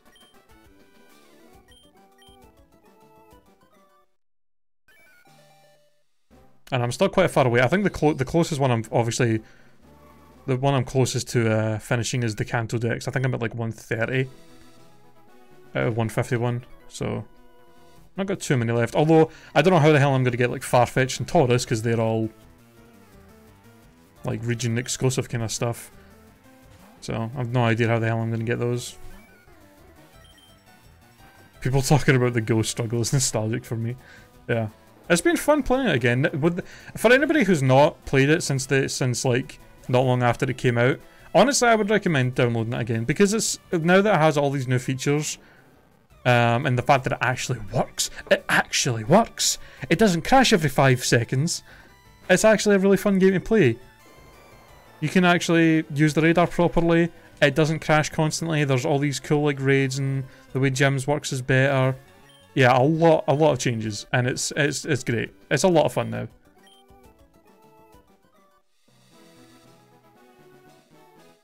My voice when I saw how many people was raiding me was so freaking awesome. I'll have to watch the clip later after the stream, for sure. I'm sure I got very excited. Also, we just got secret power. Hell yes. Bye bye Slam. You trash.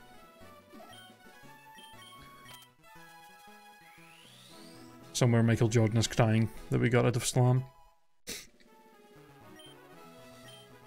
I had Pokemon Go screwed up updating properly again with the... Yeah, I think they like... The update was out since like...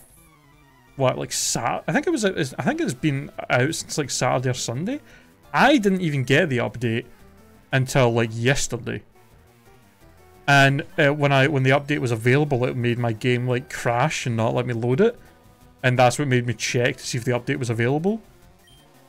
I don't know why the update didn't roll out for everybody at the same time. It was like, for some reason, was going to people over the course of like days. It's very strange. That is true. I did see on the Self-Road subreddit that a lot of people were talking about the APK download, but I was just like, I'll just wait for it to come out normally. Yeah, I have an Android, so I got mine probably earlier than a lot of people on iPhones did. Oh, here's a question. For any of you guys play Pokemon Go, do any of you have Samsung phones, and do any of you have that weird issue where there's like strange graphical glitches constantly happening? Like, it doesn't make the game unplayable, but there's always these weird graphic issues that I have on a new Samsung phone that I got. And it's very strange. I read about it, apparently it is just a thing with Samsung phones. Or like an update. Yeah, it's like... I don't know how to explain it. I'm not sure how to explain it. But it's like all the polygons... And like it's like all the polygons and the like background, or from the effects of like the rain coming down, or when like you get the, like the glow and stuff from like the Pokeball like opening and catching stuff, like the polygons that make up that graphic just like freak the fuck out and like jump all over the place. It's very strange. Apparently it's an issue with a recent update to some Samsung phones, and apparently they're gonna probably fix it in the next update, people said, but yes, it's quite strange. It doesn't make the game unplayable. Like, you can still play it just fine. It's just, yeah, just kind of weird when that happens. Yeah, it's really weird. It's a lot worse when the in-game rain is on as well. That makes it like it's a way worse when that's happening. All right. Oop. Oh, why was that not enough? Oh god. Okay. Wow, that was a lot. I mean, we can survive. We can tank 2 absorbs, so... Maybe I should go for Mud Shot. That may actually one shot from there. I just gotta hope that it actually hits.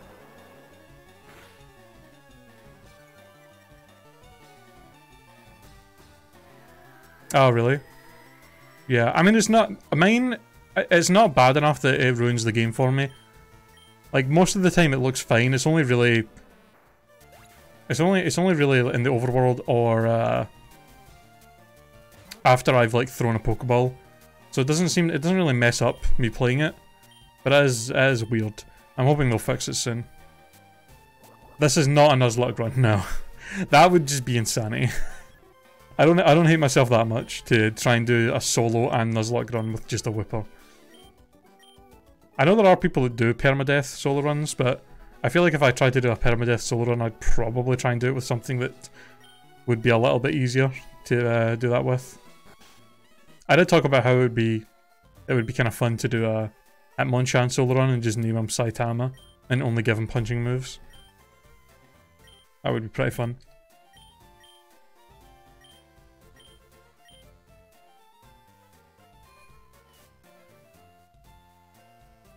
Oh, I see. Oh, sorry. Yeah, I didn't read that.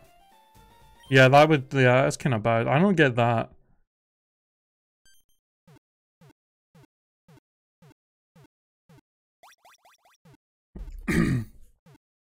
What did he actually do? Did he do a solo Rattata run with permadeath? Damn. Well, I feel like that's... I feel like that would be a little bit easier. I mean, I think the main thing that makes Wooper difficult is the fact that he's 4 times weak to something. Having that 4 times weakness to grass is like... That's really the only thing that's going to make this hard. Erica's going to be like the only gym leader that's actually going to cause issues for us. And I'm hoping, probably unlikely, but I'm hoping that it'll be possible for us to maybe try and grab Ice Beam before we have to fight Erica. And if we can, then that'll help a lot. But if we can't, then I have no idea what I'm going to do.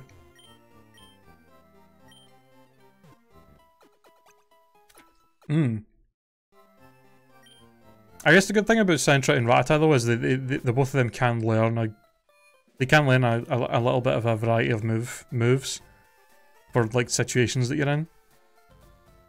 Yeah.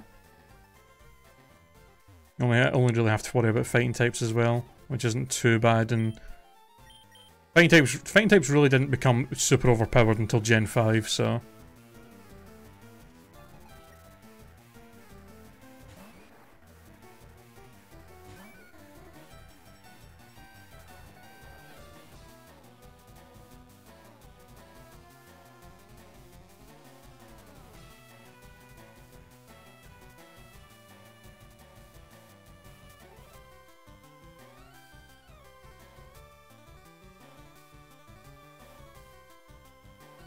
Yeah.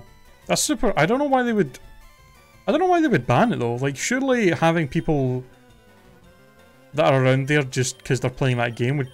I mean, surely that would make it so you would actually occasionally, like, spend money at some of those businesses and stuff, right? Like, if you're out playing that game and you're always in that area and you guys get hungry or something, surely you'd end up spending money at one of those places, so why the fuck would they ban you? Yeah. That's super dumb. I think we're pretty lucky because in my town, my town's pretty small, so it's not like there's not like a ton of people around very often. But the route that we have that we usually go on when we're out playing is kind of in a park. It's kind of like in a nice park where people just where people usually just walk their dogs and stuff. So there's not really, and it's not like we're really getting in the way or anything. Like, there's not really any reason that people would complain about us walking around there. Oh. So it was the city that... I thought it was the businesses that maybe complained and... Damn. Yeah. Why the hell did the city ban it? Is it one of those situations where one idiot like crashed their car while playing it, so then the city was like, oh no, nobody's allowed to play it because one idiot ruined it for everybody? I imagine it was quite possible that was the situation. One idiot just ruins it for everybody.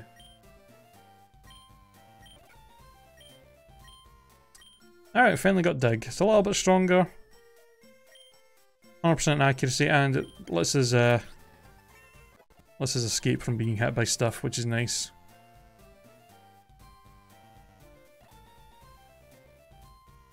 Alright, are we good to go?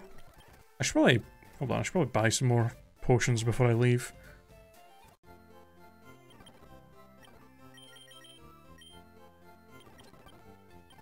Alright, I think we'll be good with that.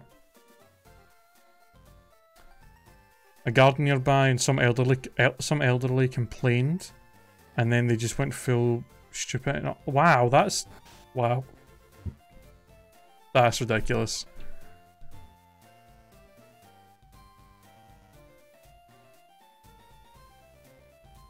Yeah, that's so dumb.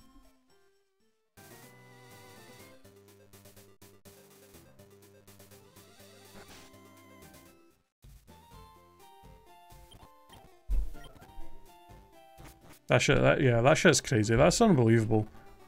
There's people ruining everybody else's good times just because they... What?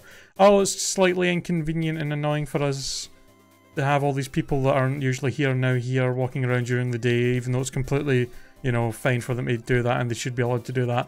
I'm going to complain and make that thing banned that's letting them do that because I hate fun. Hold on. Seconds.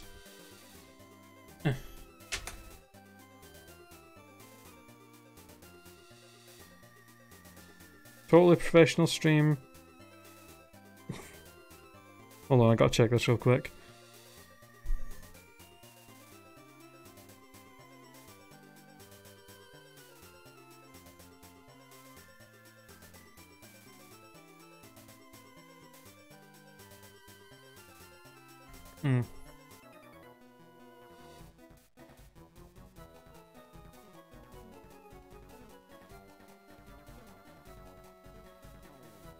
Alright, sorry about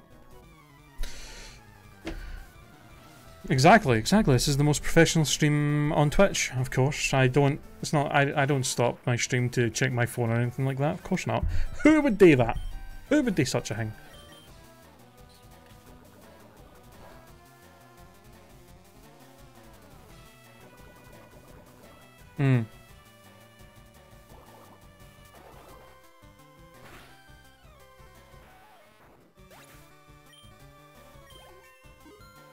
Yeah, hashtag I'm a professional streamer. Yeah, I don't think we've had any issues with that. I think the only thing to happen in my town related to Pokemon Go that was negative in any way is that my town's kind of got a decent amount of just kind of assholes in it. Like the kind, you know, the kind of people who think because you're playing something like Pokemon that they will then like be assholes about it and be, oh, you're playing Pokemon, isn't that for kids? Like those kind of people. Town's got a lot of those, so occasionally you run into somebody who will be an asshole just because you're playing Pokemon Go, even though most of the people that play it in my town are like adults. And like, I don't think I've ever seen a kid play it in my town, and if they do, they're probably only play because their like parents play it or something. Yeah, there's quite a lot of those kind of people in my town. It's pretty annoying. Although there was a weird experience where I was playing it one night on like a Friday night, which is a weird time to play it, especially because Friday night a lot of people in my town are around, like out drinking at bars and stuff, so I would end up running into a lot of drunk assholes. But I went out one night playing it, and there was like, I was like walking towards the park, and this group of people who were all dressed up, who were obviously out for a night of drinking, walked by me, and there was a guy in the group who was quite a big guy, and was bald, and had like a full suit on, and looked a pretty intimidating big guy. And he looked at me because I was like playing it, and he was looking at me, and I was like, oh no, am I gonna have to fucking listen to some bullshit from this guy about, oh, you're playing Pokemon Go? No, he actually said to me, are you gonna go take out those gyms? And I went, what? And he said, are you gonna go take out those gyms? And I went, yeah. And then he went, what team are you? And I was like, Valor. And he was like, damn right, and then walked away. And I was just like, alright, that was unexpected, but also kind of cool. Like, I've not really dealt with that since, like, when the game first came out, it was like the best shit ever because just everybody was playing it. There's like all these people that you would never have interacted with or never thought you would have anything in common with were all playing the game and all out being like friendly and stuff. And I haven't had that since like the game came out. That was the first time I've had something like that since the game, since when the game was first out. And I was just like, oh, alright.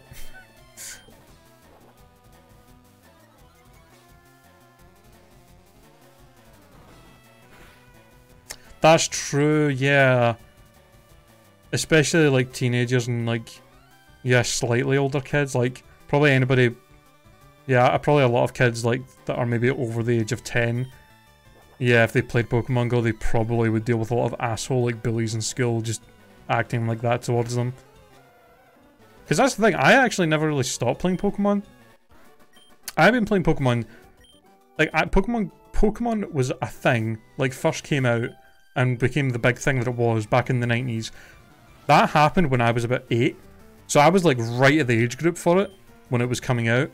And I never stopped playing Pokemon really. I think I took a couple of years from playing it when I was like 16 or 17-ish. But like a lot of my teenage years and stuff, I never really stopped playing it, so I kind of had to deal with that issue of constantly having to make sure nobody found out I played Pokemon in high school, because if people found out I played Pokemon when I was in high school, I would have got bullied even more than I already did.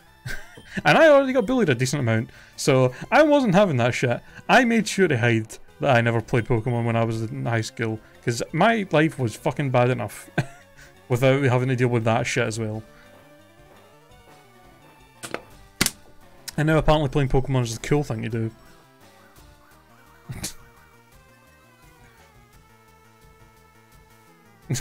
A while ago I was taking down a gym in a not so great neighbourhood, and 5 dudes stepped out of their car, asked me what the fuck I was doing with my phone out here. Luckily it all ended well when I told them that the fuck I was actually doing. Wow. That's gotta be scary. That's a scary situation. That's one thing that's one thing I'm waiting for. Because I live in quite a small town, and there is a big problem with underage drinking in this town, especially kids who will wait outside shops and will wait for somebody who's older to walk by and will ask them to go in and buy them booze and stuff. That happens a lot in my town.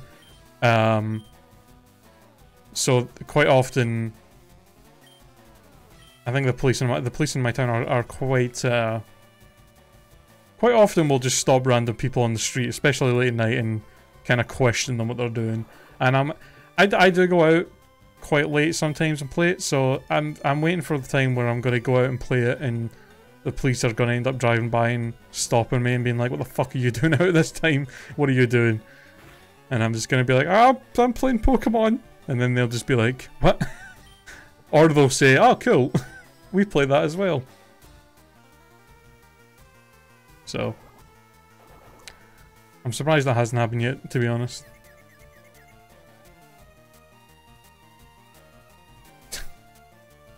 Fucking Persona 5.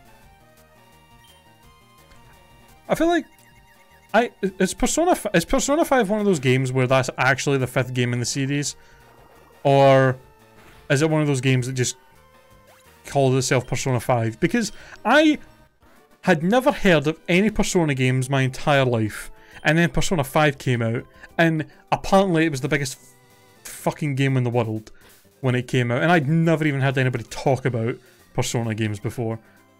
And I'm just like, I don't know if that's actually the 4th Persona game, or if it's just one of those games that decided to name itself in a weird way. Like, how is that? How is a game series that I'd never heard of all of a sudden like the biggest hyped game around when it came out? It's so strange.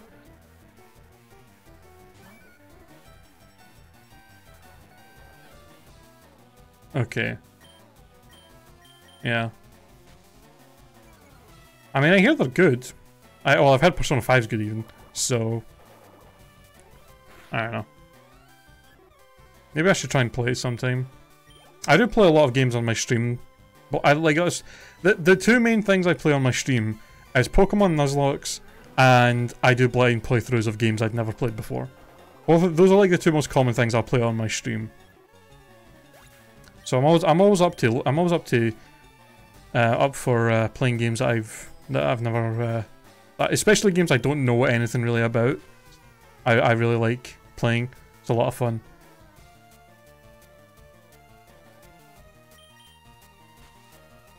Persona 5 might be one of those ones that I can maybe look into. Although, didn't they actually have some... Maybe this isn't a thing anymore, but didn't they... The company that made Persona 5 have some weird issue where they didn't want anybody to stream it? Or something like you weren't allowed to actually stream it on Twitch? Or is that like not a thing anymore? If they like kind of... Maybe they just didn't want that because they didn't want people to not buy it. Which I can kind of see. I can honestly kind of understand if it was a situation where they're like, well, we don't want people to just not buy the game and just watch people play it on Twitch. So we're going to ban it from Twitch and YouTube.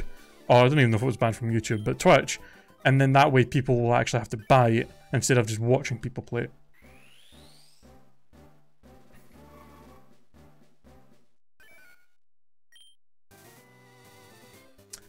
It's like Civ 5, what? Oh, I see what you're saying. Yeah, that, you know what, that makes sense. Like, I knew about the Civilization series, but Civ 5 is the only one out of them that I've ever hit that I've heard so much about. Like, I've heard of the other ones, and I knew about them, but I didn't know that many people that talked about them. But Civ 5 came out, and all of a sudden everybody talked about them all the time.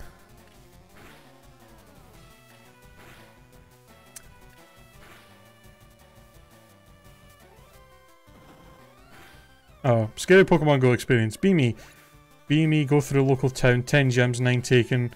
On the way to the last town full of valor, me mystic. Walk past house, minding my own business. All of a sudden, dog jolts out, dog runs after me, scared shitless, run into church. Rapidly close door.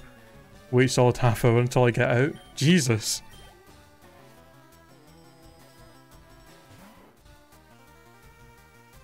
That's scary. Yeah, fuck that. I've never been in that situation of having a dog chase me down. There's a lot of dogs in this town though, but people either are good at keeping dogs who have them in my town, or they're just, I guess, always on a leash. I've never actually encountered a dog that's been like aggressive like that. Which I think is, I guess, pretty lucky.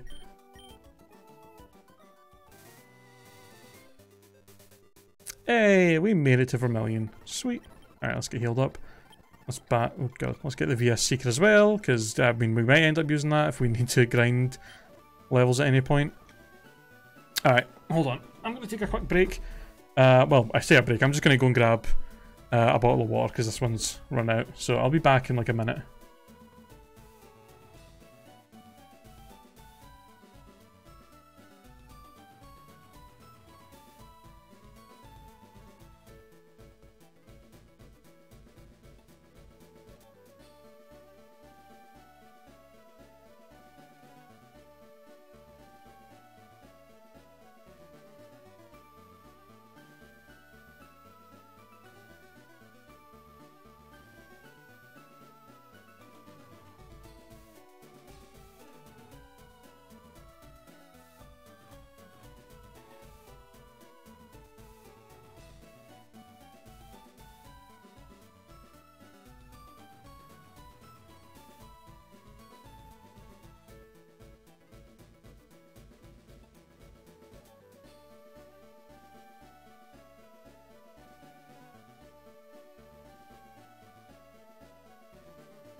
Okay, I'm back.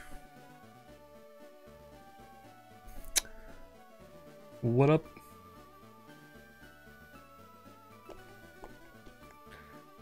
Persona 1 and 2 are weird. Persona 3 was PS2 and fairly good. Also kinda weird. That's one thing I've heard about Persona, is it was weird. More like Persona is now though.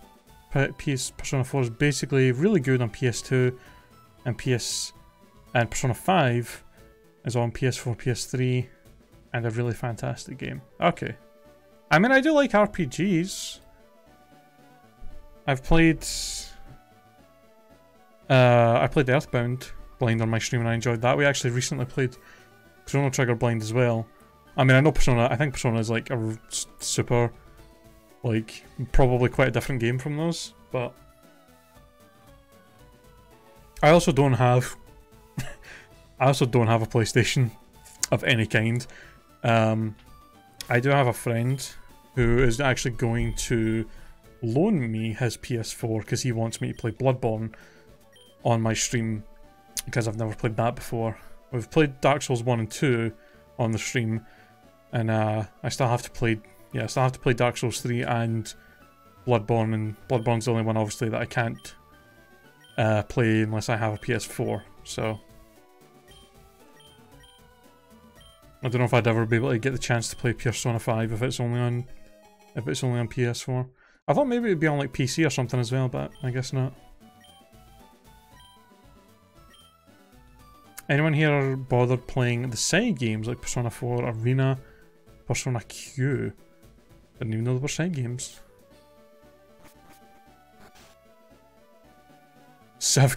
I know about, it's like the only thing I know about Civilization is the whole Gandhi thing in it.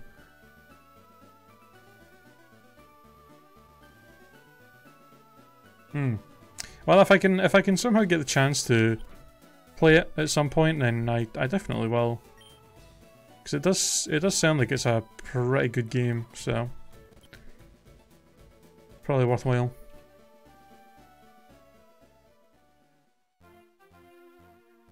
Alright, so we gotta try and, I mean, we can probably take on Surge whenever. I don't think anybody in his gym can really even touch us, but we may as well fight all the trainers here and fight everything in SS and just so we can get as much experience as possible. Could you, okay, game, could you stop paralyzing me for fuck's sake?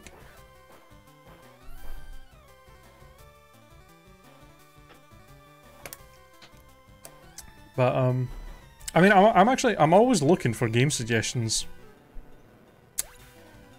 from my viewers. So if any of you guys watching right now, any of you new people that are in, if any of y'all are ever interested in, if you've enjoyed my stream enough tonight and do decide to come back and stuff, if there's any games that you'd quite like to see me play, feel free to suggest it because I'm always looking for game suggestions. I have stuff to play. I do play a lot of Pokemon and Nuzlocke and stuff, but I do kind of consider myself somewhat of a variety streamer, so I'll play pretty much anything that interests me. Also, yeah, we did just get a new follower. Sorry about that. Who?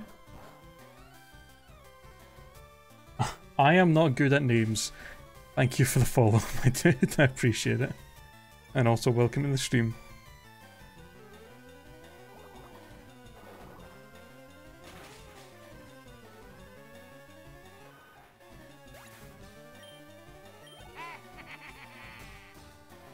Yo, Capugo?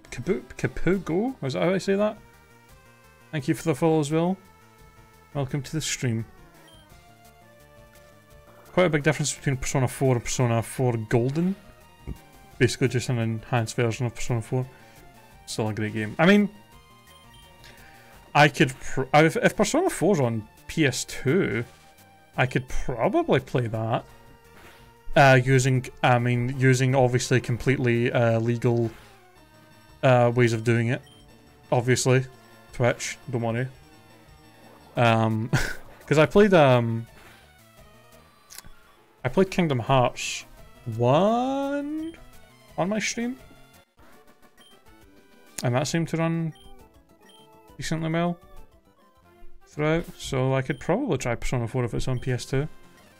Since I don't have any way of playing the fifth one right now, and I guess that would be a good way for me to maybe see if I like that kind of game, and if I like that enough, then I could maybe look into a way of playing Persona 5. I might look into that. Yeah, that would be a pretty fun game to play because I've heard Persona 5 was like just ridiculous and just a crazy game, so and there was I did enjoy some of the memes and stuff that came out of it as well. So I am intrigued by it.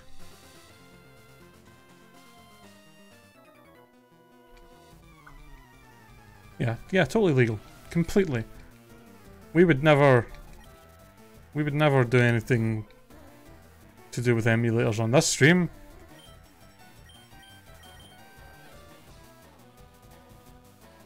Hmm.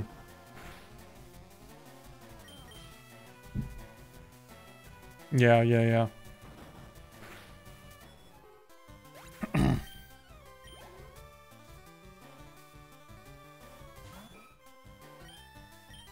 That's kind of the same thing people were saying about Kingdom Hearts. Like, I played Kingdom Hearts 1 and there was a lot of stuff in that game that I kind of didn't like. When I was playing it, and a lot of people were saying, oh, a lot of these dumb things in the first game kind of got fixed and became a lot better in the other ones. I'm still kind of undecided if I'm going to play any more of the Kingdom Hearts games, to be honest. Especially since it seems like every single Kingdom Hearts game is on a different console. It's like, oh, you want to play the full series? Well, first you got to play them in this weird order so you can understand what the fuck is going on. Also, you got to have like 7 different consoles so you can actually play them all. Because for some reason, we decided to have all these different games exclusive to all these different consoles. Because fuck you. So, I honestly don't know. Maybe I'll just watch a thing on YouTube to catch up with the story as much as possible and then just jump to Kingdom Hearts 3. Because that's going to be coming out on like everything. Maybe I'll just do that. Just because try to play them all just it seems impossible at this point. Or just not impossible, but it just seems to be a right pain in the arse. Especially since, again, I don't have PS4, so I can't even just go and get the HD collections and just play those, which would be easy. But I don't have a PS4, so rip.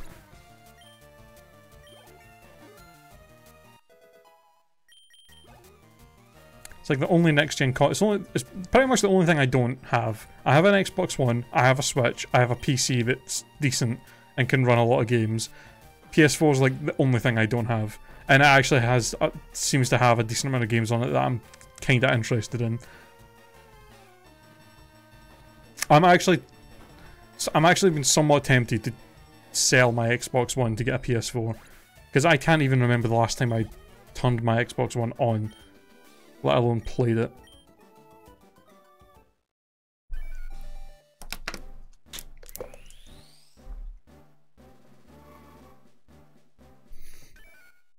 The only system that got more than one Kingdom Hearts games was the PS2 and DS. Not counting the HD versions. Yeah. Like, just why? Like, why did they release it? They released the games in that way? It's so dumb. Isn't there like one on mobile as well? That's actually apparently got like important plot details in it? Like, what the hell were they thinking with that shit? It's ridiculous. This is just purely gameplay, so no spoilers, but you get multiple party members exceeding your party limit, meaning that you can't really level your peeps that aren't in party, meaning you are locked to the ones you decide to level, whereas Persona 5 does level party members that are in the back too, so you can utilise everyone as you please. Yeah, so that's basically the way that Chrono Trigger worked, which I really appreciated, that in Chrono Trigger, no matter who you were using, the rest of the party would all get kind of leveled up with them. Like, they would get leveled up, but they wouldn't learn, like, their techs, like their other techniques. You would still have to use them to get those unlocked, but their levels would at least jump up so that you wouldn't have to just, like, grind constantly if you wanted to switch party members out. That was amazing, that was a thing, so good to know that, yeah, it's good to know that other RPGs do that kind of stuff now.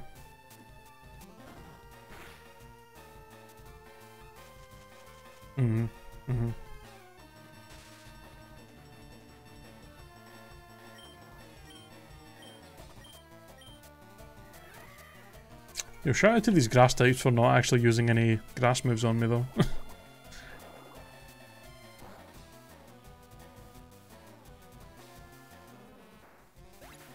Yeah, I can imagine that being kind of a pain if you're constantly having to bring new team members in and grind levels. Yeah. Am I out of... Why am I being paralyzed so often, though?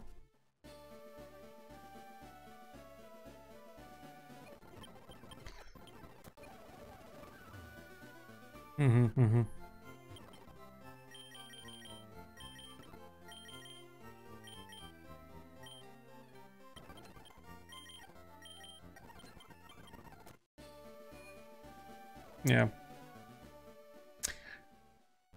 Yeah, I can imagine that being a real pain. I don't think I would have fun with that. Constantly having to grind up party members that you have to switch in for stuff.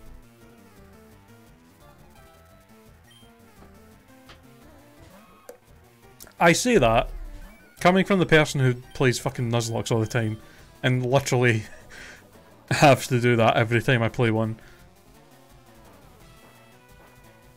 But I mean, at least with Pokemon games that I'm totally playing legit, I can, you know, speed up the game and stuff to like make the grinding not take as long.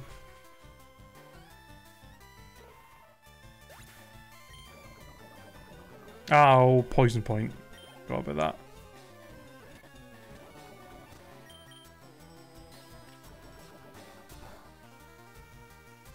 Oh, you can basically. Persona games are life simulators meet RPG, and you have a set amount of days for dungeons. So you face the problem that you can only use the ones you have already grinded. Oh. Yeah, that's...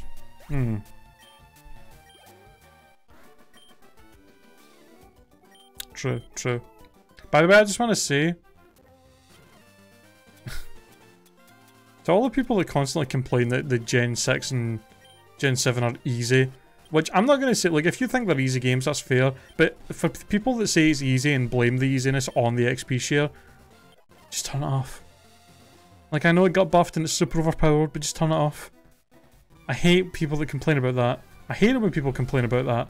Like, it's so easy, the XP share makes it so easy, you don't even have to, like, nothing's difficult, you end up so overleveled. Just turn it off then, asshole. Nobody's forcing you to use it. It's like, God. I've never understood that. It's like if I complained that there was an easy mode in Halo. Like, oh, you can just play easy mode and get through the game, no problem. It's not even a challenge, it's not even fun. It's like, we'll just play on Legendary. Well, easy shouldn't even exist because, you know, fuck people who are maybe not good at games. And maybe want the easy mode there so that they can actually have fun and... Because they don't, maybe don't... Because here's the thing. There are people out there that exist that don't enjoy challenging games. I know people that are like... I know people who literally prefer to play games where they can just use hacks and cheats to get everything in the game so that they can just play and have fun. Not everybody wants a super hard challenging game.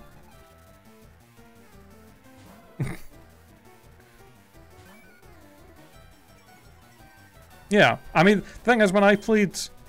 The way I played Gen 6 and Gen 7, well, especially Gen 6 when it first came out, I basically would play the game with the XP share on, and as soon as I noticed that my team was getting even close to being, like, too many levels higher than the things I was fighting, I would turn it off. And then if I felt like I was... And at any point if I felt like I was... No, I don't want you on. At any point if I felt like I was gonna start getting under-leveled, I would turn it back on. Just because that way, and I literally never had to grind in the game. It was great. It's actually kind of good being able to play a Pokemon game without having to grind constantly.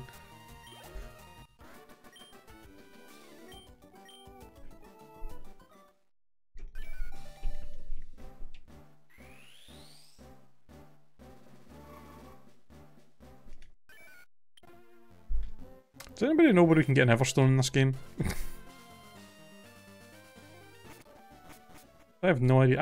I think you can get them from not drops, but I think there are some wild Pokemon that hold them. But,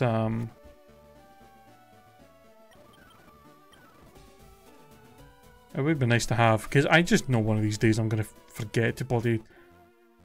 I just know at some point I'm going to forget to press B. on that, because I'm going to be looking at something else and not paying attention, and then it's just going to evolve and it's just going to ruin my whole run.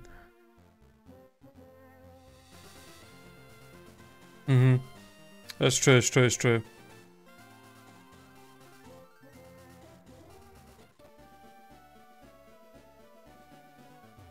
My problem with Gen 7, I love Kalos, and I'm one of the defenders for it, is that it's so boring. Yeah. Yeah. The tutorial and stuff is way too long. Main story, so many times have one Pokemon which just stalls time. Also, then placing the hard trainers at the entrance of routes screwed me because I always ended up forgetting and backtracking because of it. Oh, you do, and I probably... You know what? I'm probably not going to catch enough to get that Everstone, so rip. I mean, I do like the hard trainers, but I did sometimes forget about them as well. I feel like it would have been better to have them at the end of routes for people, because then if you were just running through and not fighting everybody and you found them, you could be like, oh yeah, I'll just go back and fight everybody. Just so I can get this hard trainer, because they give you something useful. But, yeah, I'm... Okay. I don't know if this is necessarily going to be an unpopular opinion. I have no idea. But, in my opinion, Pokemon games are better without stories in them. They are. Black and White, here's the thing. Black and White had probably the best mix of having a story in the Pokemon game without it fucking ruining it. Gen 6 and Gen 7, the story, it feels like the story mode does nothing but halt your progress. Like, anytime when I played Gen 6 and Gen 7, and here's the thing, I actually did, I enjoy playing through both. I did enjoy it overall. But pretty much any time playing Gen 6 and 7, even when I was playing it for the first time, any single time I got to a cutscene, all that was going through my head the entire time was, okay, can't wait for this to be over so that I can actually play the game. Because here's the thing, it's not that I don't like story-based games. I fucking love games. I love games with good stories. Games with good stories are amazing, and I enjoy a lot of them. I just don't think Pokemon works very well with it. Like, when you think about Pokemon, what do you think? Like, oh, what do I enjoy about playing Pokemon? Training, catching, battling. Okay. What's boring about Pokemon? Going through text. That's the boring part. And people are always like, oh, I want a Pokemon game with a story. If you want a Pokemon game with a good story, go play fucking XD or Coliseum. They are actually games with stories in them. They exist. But trying to force these story modes, or trying to force these stories that just halt the game constantly in the main series, I just don't think it's good. I'm just like, I just want to battle. I just want to catch monsters and battle and fight gyms. I don't give a fuck about, I don't care about the stories. You want to have like a little story in the background, fair enough, but having it be the main focus, and like every like 30 minutes you're like, oh, here's a cutscene, we have to stop and talk to these people for like 5 minutes and listen to all this exposition. It's so boring. I hate it. I actually hate it. I really hope the Gen 8 has a bare minimum story in it. I really do. I hope they just go back to, here's 8 gyms, here's an evil team, fucking go and have fun, and occasionally there'll be story, but not very often. I seriously hope. Black, White. Yeah, Black, White, and Black 2 and White 2 were, like, actually... That was the best thing about them, is they managed to have a decent story without it halting the game too much. It's funny as well, because somehow the game that had the best story was also the one that didn't have it ruin the rest of the game. Yeah.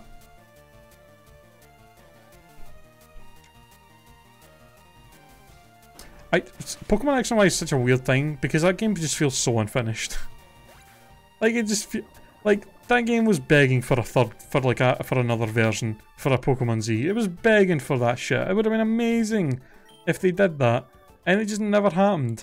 And it just feels like a game that's just not ever going to get finished. And it's just... why?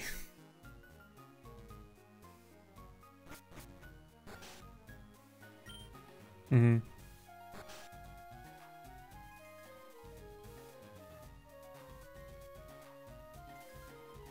Oh yeah, Cyrus is amazing.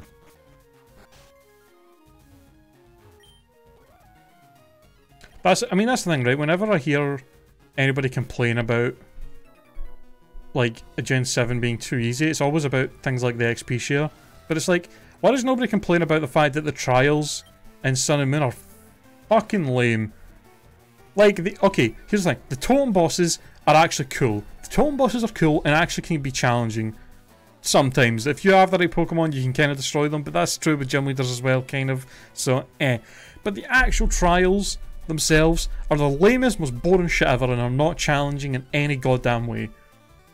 The trials are just stupid. Like, the water trial that you do to fight, what's his name? Wishy Washy? Like, it's like, this is supposed to be a trial, a challenge for trainers. Like, this is a challenge for trainers to find out if you're, like, strong enough and if you're good enough with your Pokemon and blah, blah, blah. And it's like, alright, what's the trial? Okay, you're going to walk up to this girl and she's going to give you a Pokemon that you can surf on and she's going to give you a fishing rod and then she's going to point to a thing in the water and you surf over and battle a really easy Pokemon and do this 4 more times and then you fight the totem Pokemon and that's it. Like, what's challenging about that in any way? What the fuck? They literally like point you. It's like, oh, what's that over there? You should go interact with it. And then you do, and it's like, oh, let's go to the next area. What's that over there? You go interact with it. And do this 2 or 3 more times, and then you can fight the boss, and that's it. Sweet. That was not fun in any way. And just felt like you were like pointing me where to go.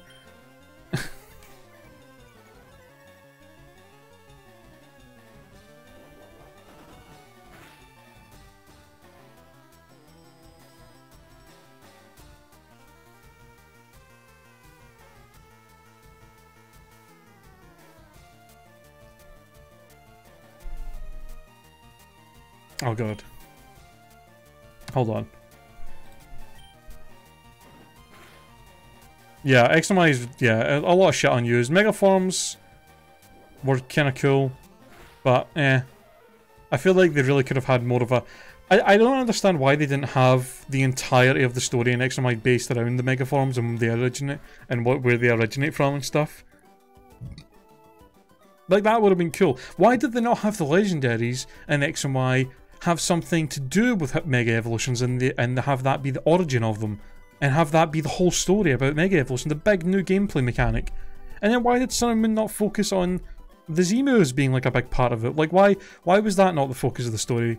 Where they could have been like oh, the Z-moves, the super powerful new thing that they've discovered, and the evil team's planning on using some weird machine with Z crystals to do some ridiculous shit. Like, I don't know. It's like this weird thing where it's like, oh, here's this new mechanic that makes Pokemon super powerful, and it's sidetracked. And it's not an important thing at all. Even though that clearly could be like a super important thing to the story. And make it be like I don't know. Cutscene showcasing character. Customization in Gen 6. Did in the first city, boutique being like, hey, you can buy stuff, which is okay. Gen 7. And in Gen 7 it's, Lily, does your mother search for your clothes? And then, yes, no, and a reply here. I would love to buy my own clothes. Game zooms to boutique and I am too nervous. Oh no, am I annoying you? Right, so yeah, that's exactly right. It's like, in other Pokemon games, it's like, oh, here's this feature. Oh, here, this thing exists, go do it. And then like Gen 7 is like, oh, this thing exists, let's have this super long cutscene to explain it and all this shit. It's like, just let me do it. I think that's why everybody hated the Festival Plaza so much, is because it wasn't just that you go in and just figure shit out and just mess around with it. It was like, you go in there and it's like, oh, let's have a 30-minute tutorial on how to do every exact little thing and constantly talk to you and not let you leave and not let you do anything in here until you go through this really fucking long explanation and tutorial. And it's like, I just want to do multiplayer stuff, man. Fuck off. The ground type trial didn't even have anything at all. I don't even remember that. trial. I don't even remember the ground type one. That's how probably bad it was. I will say this though, I do think that the Ultra versions are quite a bit better. I mean, they did add a lot of stuff in it that made it better, but Sun and Moon is... I think, honestly, Sun and Moon's one of the weakest. I mean, here's the thing. For people who might get annoyed that I'm bashing Sun and Moon so much, because I know there are people out there that like it, I did still enjoy my playthrough of it. And there's still a lot of things about Gen 7 that I do like, but I genuinely do think it's probably one of the weaker games in the series. To be honest. But it did have some cool stuff in it that I did like, so...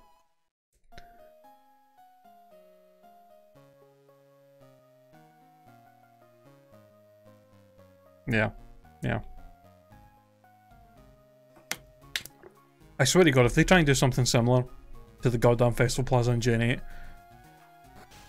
I'll be sending a very angry tweet that they'll probably never see. God.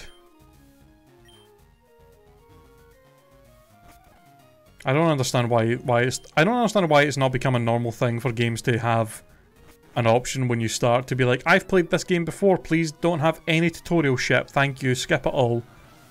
Why is that not a thing? Why do no games do that shit? Seriously.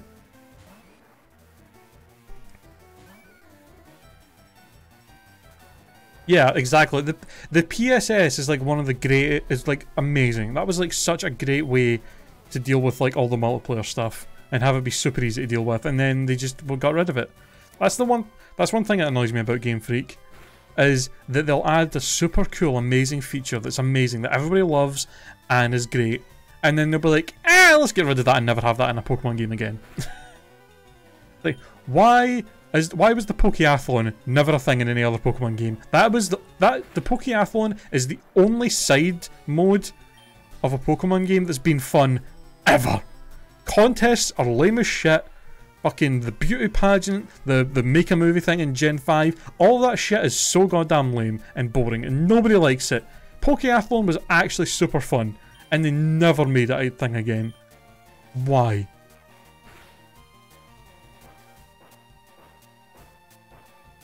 I think that's true as well, Derek, yeah. I think if Sun and Moon...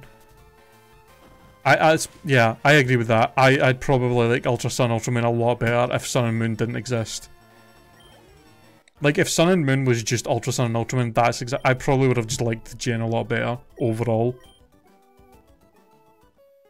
But it's like, here's Sun and Moon, here's Ultra Sun, Ultra Moon. It's basically the exact same game with only a few little changes to it. Which obviously is usually what those, like, second games of the gen is supposed to be. But I feel like the amount of stuff they added in Ultra Sun Ultra Moon compared to things that were added in games like Platinum or Emerald was like not even close to the amount of changes that those games had. Yeah, just all the Force tutorial and the ridiculously long cutscenes is just, they're just so uninteresting and just boring. And it just feels like it stands in the way of you actually playing the game and having fun.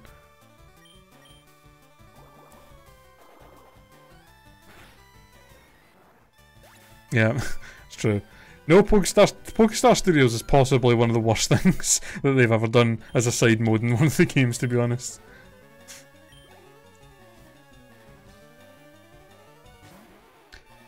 Yeah, I know, right? Like, there are things that people love that they'll take away, but then things like contests they'll bring back. Or they'll do something similar to contests, even though nobody ever was interested in those. Yeah, the Pokeathlon was actually, like, amazing. It was one of the only few, like, fun side things that they had in a Pokemon game where, like, I actually enjoyed playing it to get, like, tokens or whatever to get, like, evolution items.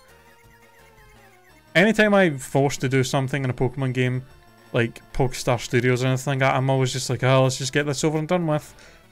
But the Pokeathlon is actually just like, oh yeah, this was awesome, I want to play this more. I actually want to go back to this.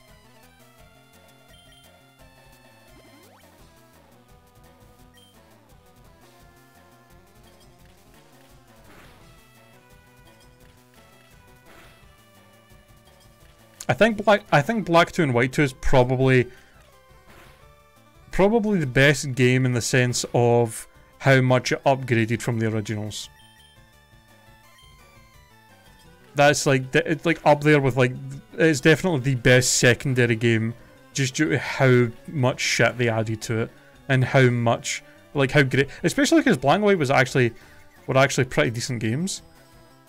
Especially like the story in that was actually pretty good, and for Black and White 2 to just be so good with all the stuff they added, it's just, yeah, it's great.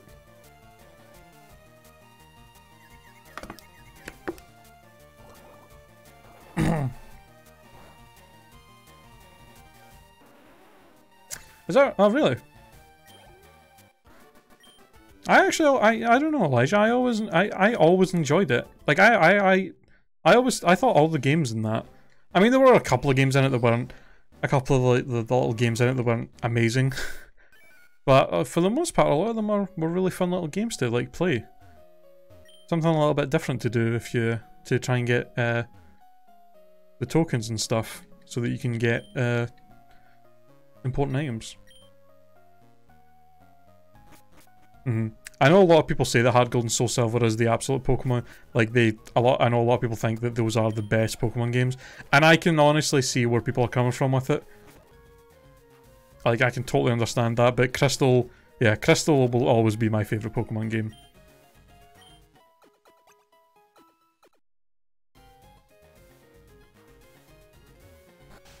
That is true. Yeah, Hard Gold and Soul Silver does have the issue of dealing with the very slow Gen 4 stuff. But other than that, it's, yeah, Hard Gold and Soul Silver are fantastic games. I still have my Pokewalker and Little Huo figurine that I got from buying the special edition of Hard Gold.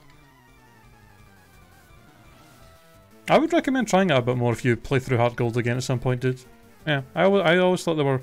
it's the only side mode of any Pokemon game I've actually enjoyed playing.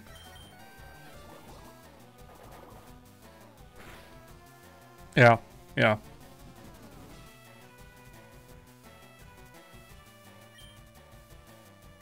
Gen 2 is like my... I mean, I will honestly admit that I probably only love Crystal so much just mostly because of nostalgia and how much I played it as a kid.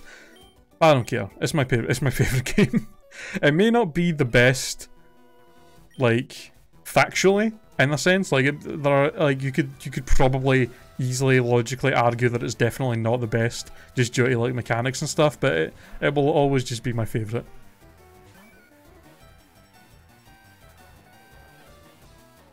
You know what's funny? Light Blue Cloud? My friend who I play Pokemon Go with literally has been telling me recently that he's been playing Pokemon Storm Silver.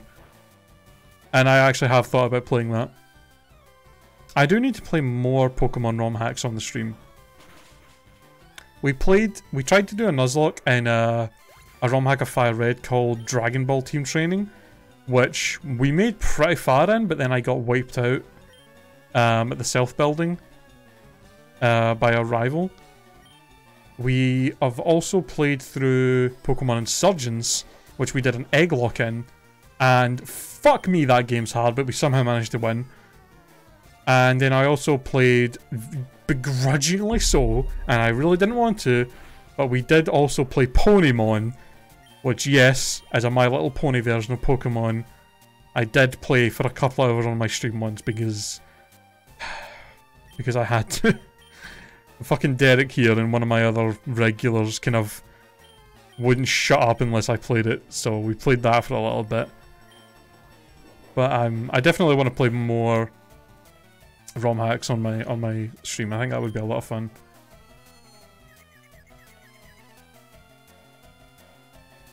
Oh yeah, King Nightblader. I've actually played I played the TCG as well, but I haven't really played it much in the last couple of months. I need to get back into it at some point. I've streamed that quite a few times as well. The TCG, I do enjoy it. I've only really been playing it. I've only really got into it like last year, but I've really enjoyed playing the TCG.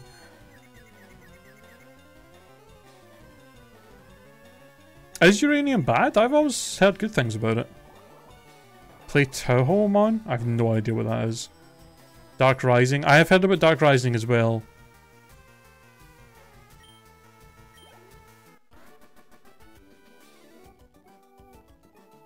That's true. That is one thing that is kind of dumb with the Pokeathlon Dome, is the fact that all the evolution items, like, you can't get them all there. You have to wait for a specific day for them to be there, which is just, I don't know why Game Freak is so obsessed with getting certain items just like the most difficult and annoying shit.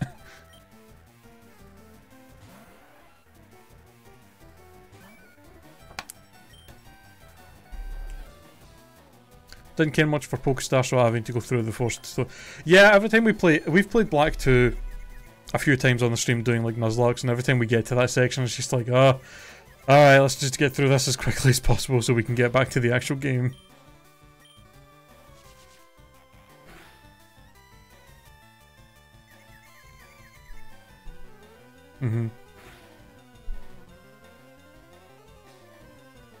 You only play Legacy because Expanded is fucking dog shit. Expanded in TCG is actual like the worst shit ever. I usually just play. I don't, because I've only been playing the game for like the past like year, so I really don't have that many cards from the old set, so I don't really have any way of playing Legacy. So anytime I do play, I mostly just go with I'll mostly just play Standard because fuck Expanded.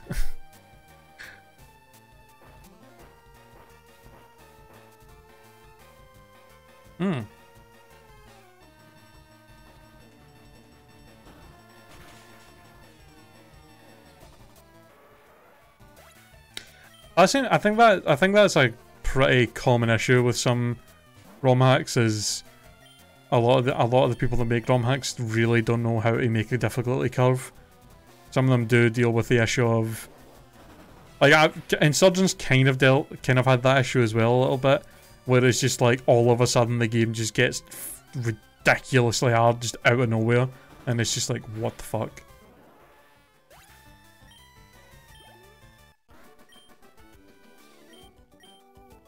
That's one thing I did appreciate about Insurgents, is that it actually had a feature built, even though it was an RPG Maker Pokemon game. It still made it so it was possible to have a speed up function for when you grinded levels, which is pretty nice. Not having to deal with that. All right, I forgot I went this way.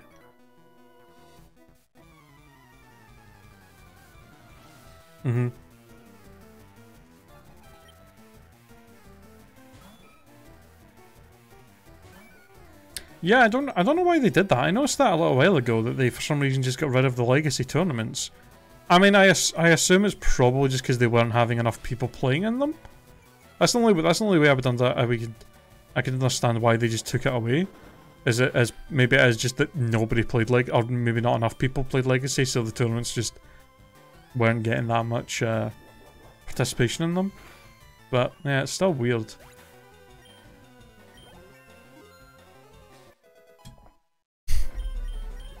I think we wiped an Insurgents like 3 times before we actually got through it. Well, we tried to do a regular Nuzlocke, and got destroyed super early. And then I think I tried an Egglock, and I think we lost a couple of gems in. And then we did another one. We started another Egglock, and I think I got my entire team wiped at one point, but because we were doing an Egglock, I just decided to just make a whole new team. And then I think from that team that we had, we never wiped again. I think a couple of times we came close to wiping throughout it, but yeah, that fucking East guy destroyed. Because I didn't know that was going to be the gym. Like, we went up that tower and I was like, oh, we'll just do this and then we'll probably fight the gym. And then all of a sudden it's like, oh, here's the gym leader, fight him, and he's super tough. And I was just like, oh, fuck, I'm unprepared. And I just got destroyed by him.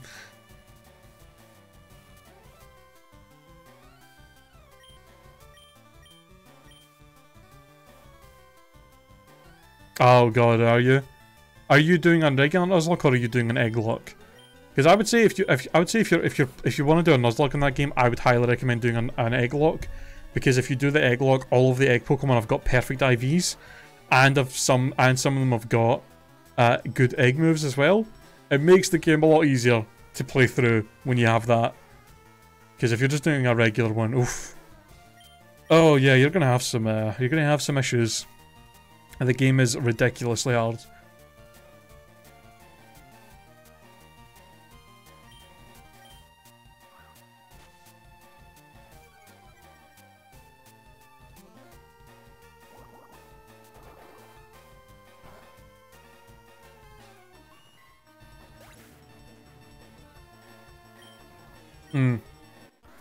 Yeah. That's true. The first, if you don't have the right Pokemon for the first gym leader in Insurgents, it's like ridiculously difficult. I do like though that the gym leaders in Insurgents didn't have like types; they had themes. I thought that was pretty interesting. It was a nice way of mixing up the gym leaders.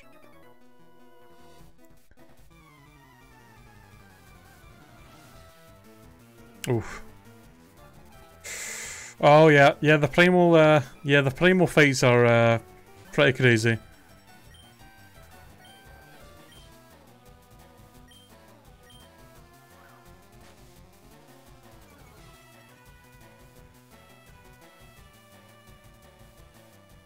Oh yeah.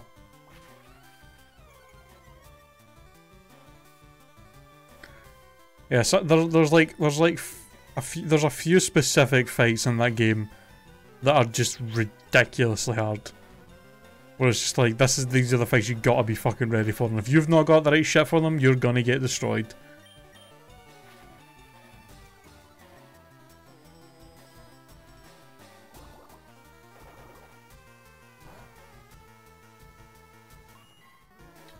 I mean, it is doable. It's just if you really gotta be prepared for these fights.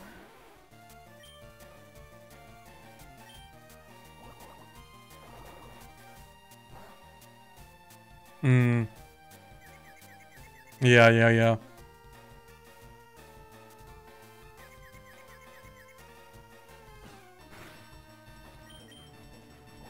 Legacy was basically expanded without any huge degenerate decks and a wide variety of decks that are viable. It's easily the healthiest format. Yeah, that would be nice to play. Because every time I play the TCG, it just feels like even in Standard, it just feels like I'm fighting the same like 3 or 4 sets that are super overpowered. And I'm still kind of new to the game, so I don't have a lot of this shit, and I just constantly feel like it's... So many times I'm in a game and I'm just like, oh, it's this deck, guess I'm just gonna lose. Because I have nothing to deal with it. Oh my god. Oh, yeah. How many hours of progress did I lose? Because the game just randomly crashed. It was like a good like hour or 2 of progress I just had to redo. God.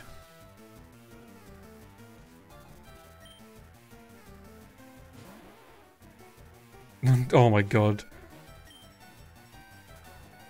Gigalith versus Mega Rayquaza, let's go.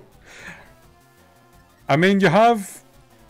I was going to say, you kind of do have the type advantage, at least. That's something.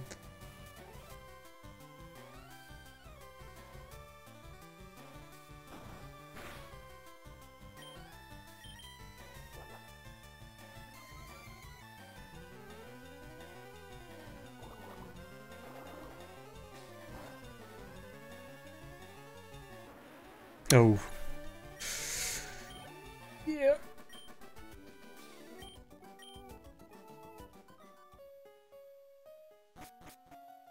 Yeah, it was probably it probably knew it couldn't kill you with one Dragon Ascent because of Gigalith's. Well, Gigalith resists it. Plus, he's got like crazy defense. So nice.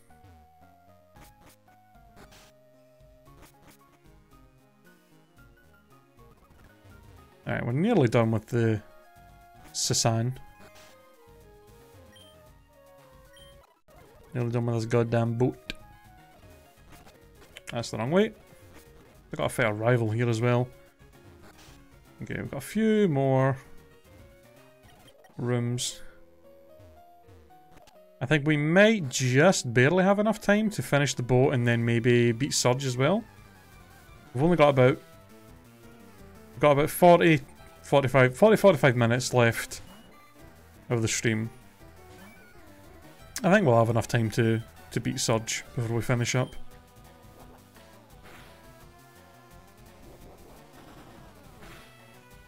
We're slowly getting to that point where Mr. Clean is starting to actually be kind of over-leveled.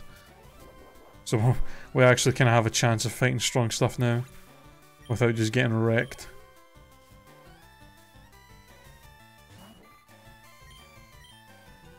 I really don't know how I'm going to deal with Erica. The only thing I can think to do is hope, because I think isn't her first Pokemon Tangela? And Tangela's special attack stat is not that good. So it might be possible for me to maybe set up some amnesias against that thing. That's probably like the only chance I've got of beating her, because I really don't think I'm going to get enough money to get Ice Beam from the game corner when I'm there.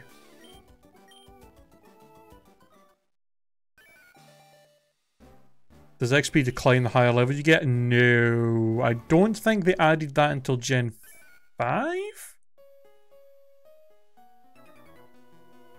Oh, does it actually? Is it its physical attack that's lower then? I know okay, yeah. I knew one of his attack stats was lower. I for some reason thought it was special. I think I'm getting it confused with Tangrowth. And although, no, in fact, you know what? No, I'm not. Because I think Tangrowth's physical and special attack are both pretty decent. Oh shit. I don't know what the hell I'm going to do then.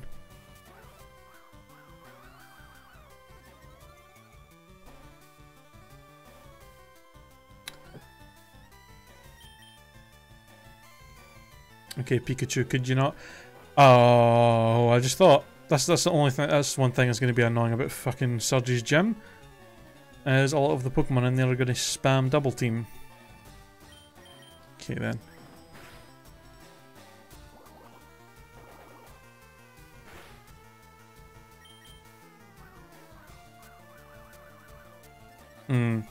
Okay. Well, that plan's not going to work too well then.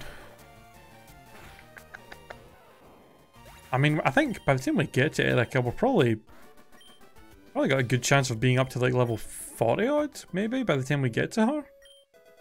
I'm hoping that we're just going to be high enough level to just be able to maybe tank some hits and set up some amnesias. But I guess we'll see what happens.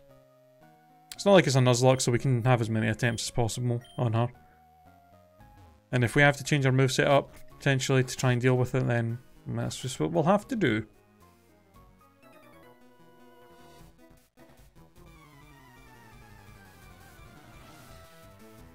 Unless I can somehow get up to 110,000 Pokédollars by the time we get there and get Ice Beam. Or I could just sit and play the slots for a full stream until I get Ice Beam. Just get enough coins. But that's probably not likely to happen. Alright, Growlithe, calm down.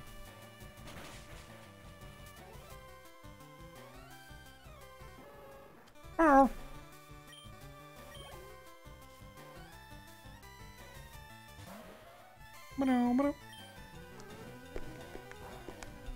Gross. Oh yeah. Fucking Gross and his gambling.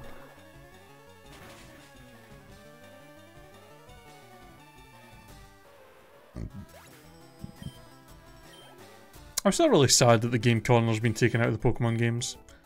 That's like one of the most fun things to run into in Pokemon games when you were playing through them. They were always super fun little areas.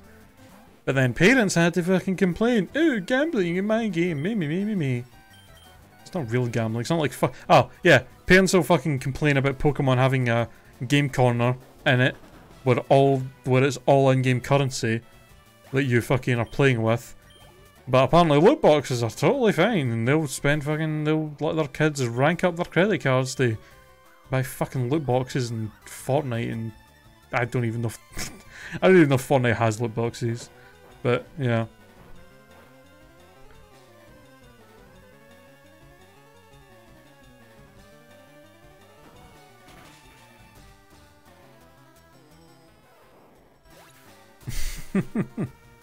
Ah, static. God damn it.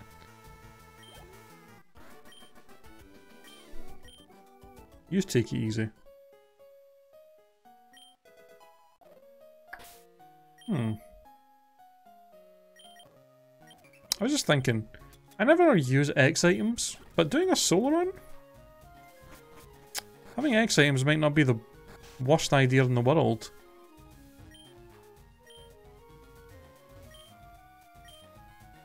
Especially for Wooper, who could maybe use like X speeds to actually have a chance to outspeed things.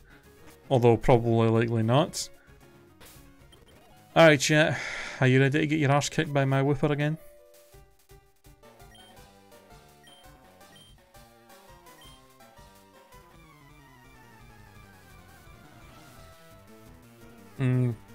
Probably. Yeah, true. True.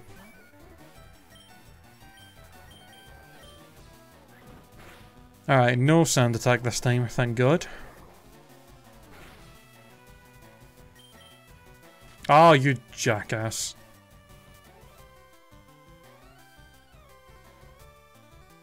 Here we go again. One sand attack and I'm going to be missing like 80% of my moves. I did jinx it. I should have kept my goddamn mouth shut. That's gonna hurt. That wasn't too bad. God damn it, Wooper. It was one sand attack. Get your shit together. Swear to God. Oh, okay.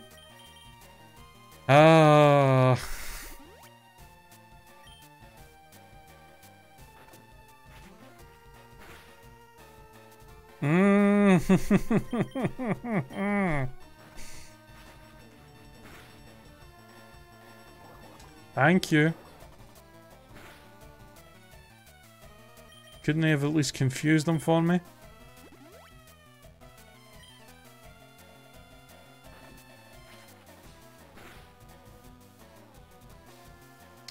Alright.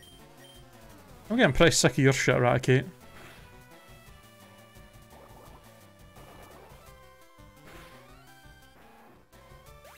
Two crits, a flinch, and two misses. God damn. What an asshole.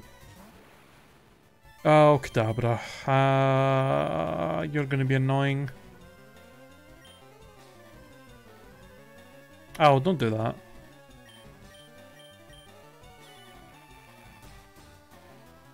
Alright, see you later.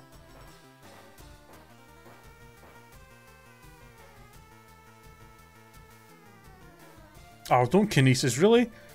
Oh, god damn it. I swear to God, if you kinesis me. Don't. Don't. Alright, thank God I picked another move. Ba-ba-ba-boom. There we go, there's a bit of luck on our side. Oh, we're just gonna have... Well, just get enough of War Turtle here to level us up. Oh, could you not? I'm doing, like... Hey, there we go. Gonna be, I guess the one useful thing about secret power is if we're in the right area we can get paralysis.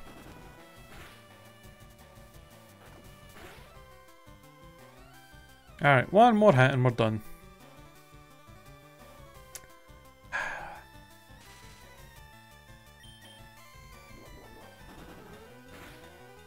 There we go. Fucking one sand attack in that fight ended up taking way longer than it needed to. Christ almighty.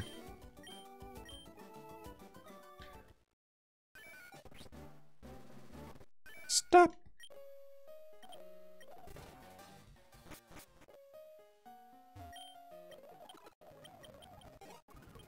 Give me that hammer one. Alright, now we're actually going to have to go and catch ourselves a him slave for cut.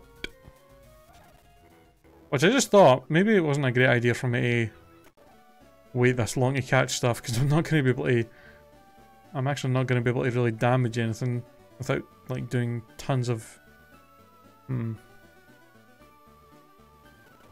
Alright, well, let me just catch a Diglett. You can be my cut slave.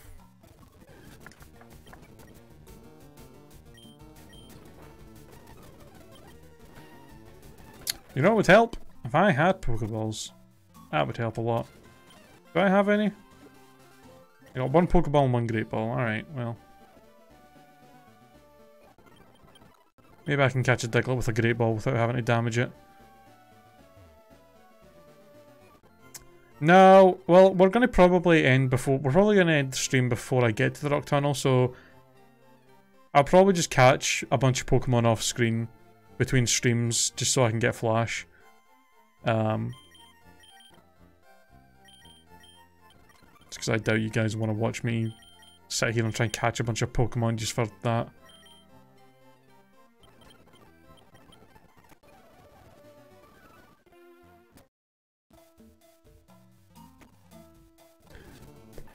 Oh, hello. Alright, well, Dr. you're going to make this a lot easier. Alright, could you not do that, though? Also, ow! Jesus Christ. Okay, stop using dig, you asshole.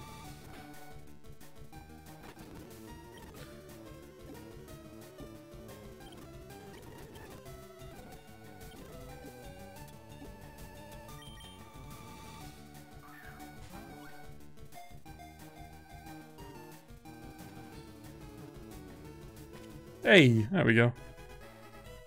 That lucky Doug Trio showing up so that I could actually damage him. I'm gonna call you Cut, so I know what you're there for.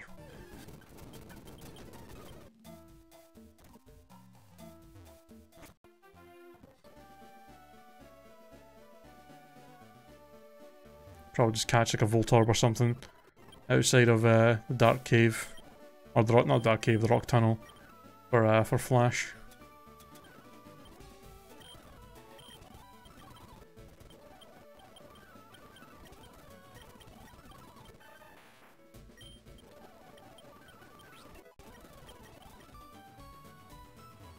Alright.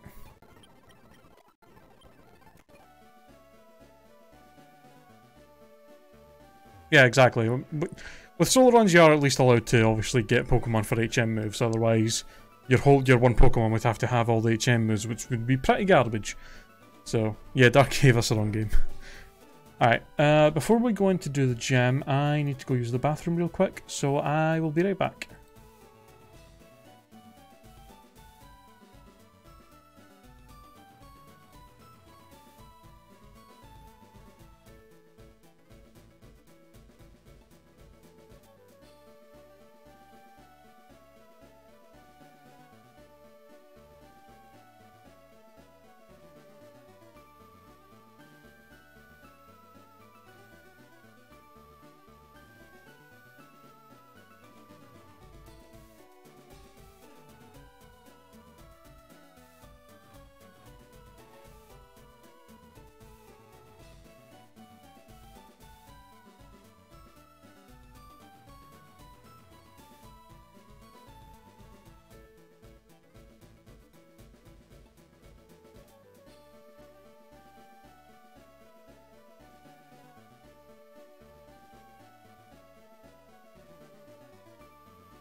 Okay, I'm back.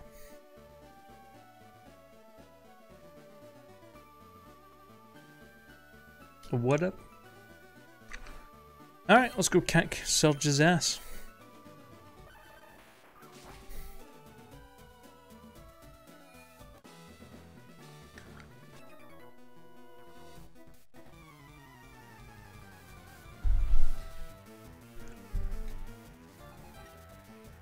And this should be fairly straightforward. Just water pulse the Pikachus.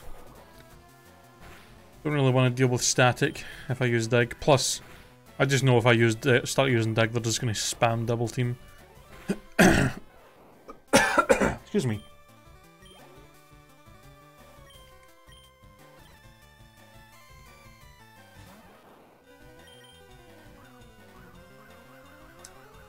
There we are. There's the double team.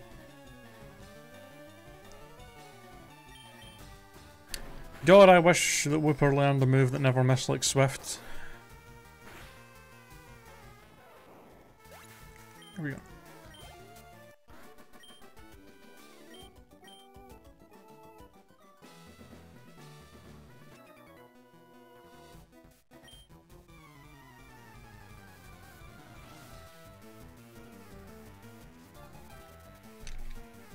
Bailey. Alright. Voltorb we can hit with dig.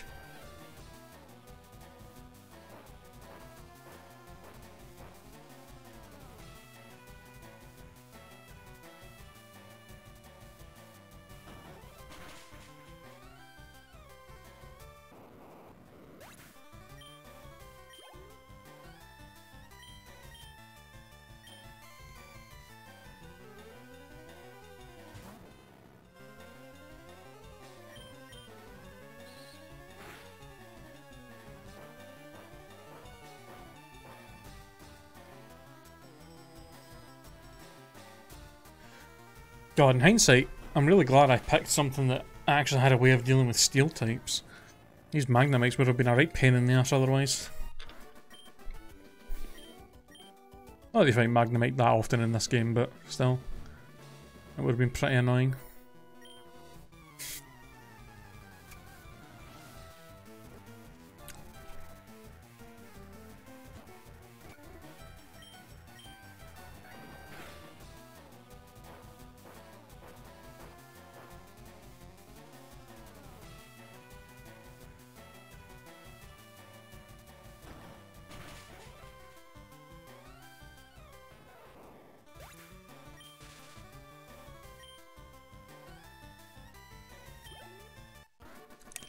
I like how I said at the start that I wasn't going to do that because of static, and then I fucking literally did it.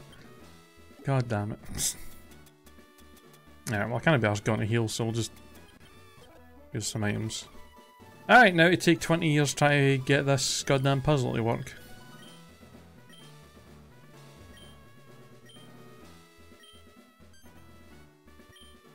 God damn it.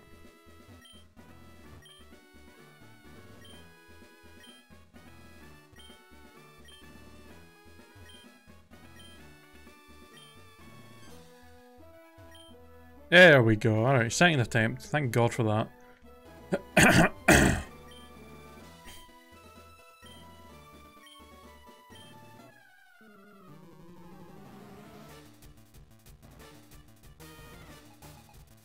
Alright, Surge. Are you prepared to not be able to touch my Wooper in any way at all? This puzzle is quite literally trash. Yeah, thank God for that. I think if they made it just be that... I think if they had it so that the second one could also be in any single one of those, it would be pretty fucking impossible. You'd have to be the luckiest asshole in the world to actually get through that.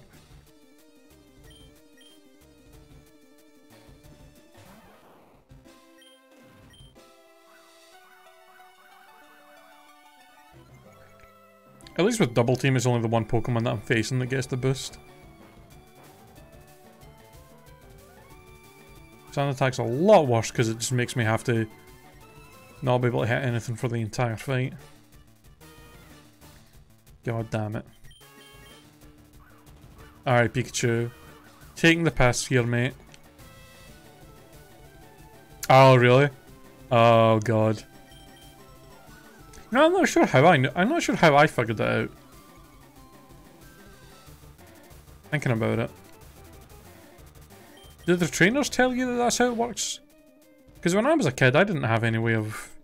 I didn't have any strategy guides or anything like that, so I don't know how the hell I found out that that's the way that puzzle actually worked.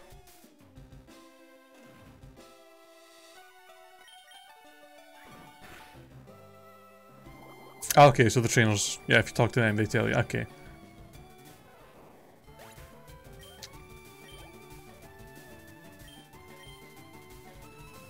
Alright, Raichu. What up? Oof, that's solid 9 damage from Quick Attack.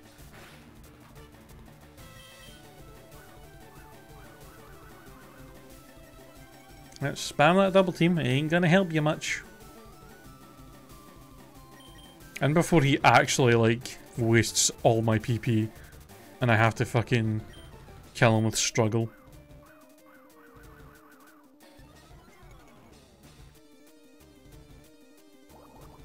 I was the opposite, actually. When I was a kid, me and my friend would... Oh, there we go. Crap. Get wrecked.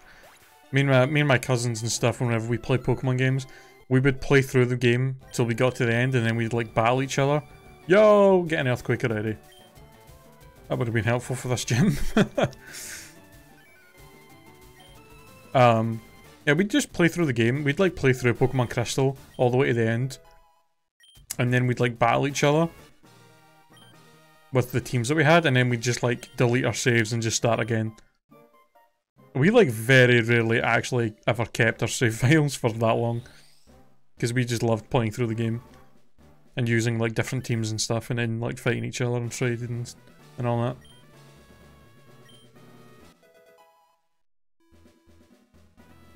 And we get Shockwave, a move that is totally useless.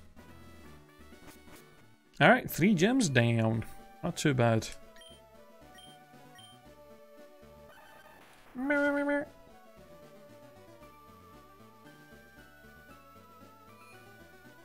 Yeah, the Let's Go games, I'm the same. I'm not that interested in... The Pokemon Let's Go games will be a fun little side game to play while we wait in Gen 8, but it's definitely not one I'm going to go super hard on, like I do with the regular ones. But I'll play it. I'll buy it and I'll stream the hell out of it. And if there's ways to do shiny hunts and stuff, I'll probably do that, but... I mean, it's not like... I mean, the thing is, the Pokemon Let's Go is not going to be the Pokemon game people want. But it's not like that's the only Pokemon game they're making. Next year, Gen 8 is going to be coming out. And they said that that is going to be more... But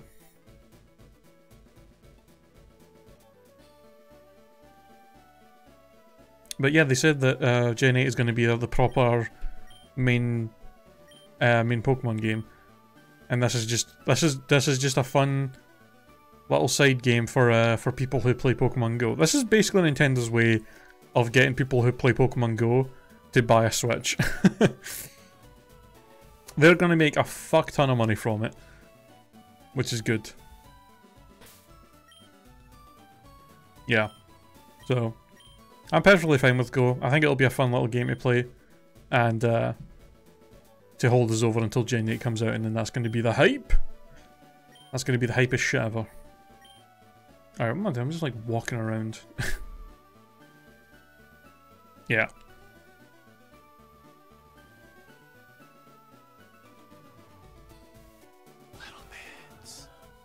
Yo, thank you for the 69 bits, Derek. Appreciate it.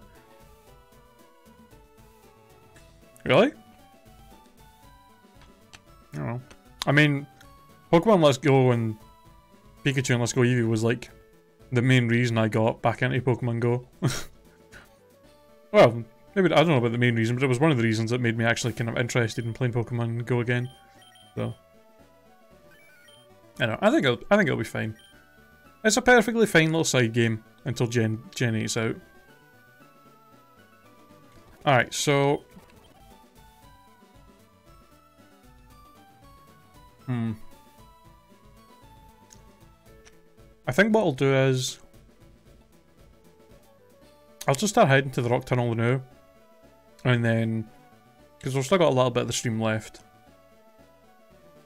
And then off screen, before tomorrow's stream, I'll catch 10 Pokemon so that we can get Flash from this guy. Just so you guys don't have to watch that, because it's kind of boring for me just walking around trying to catch stuff.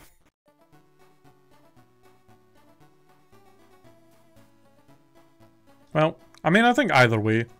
I think either way Nintendo will be happy about getting either more players, more people to buy Switches for Let's Go, or getting people back into Pokemon Go that weren't playing it before. I mean, either way, it's making them money. So.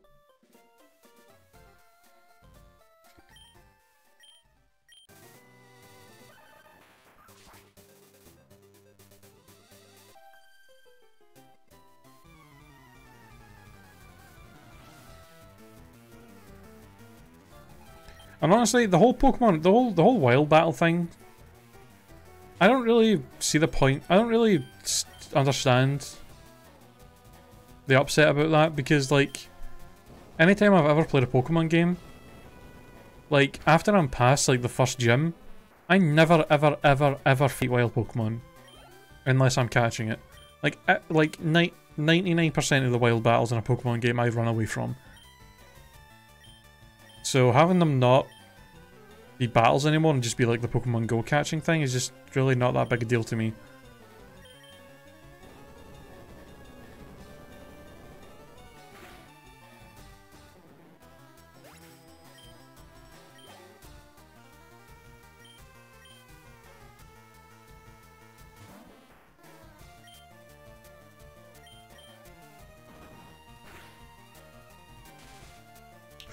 Oh, not quite strong enough for Secret Power to be one-shotting these oddish.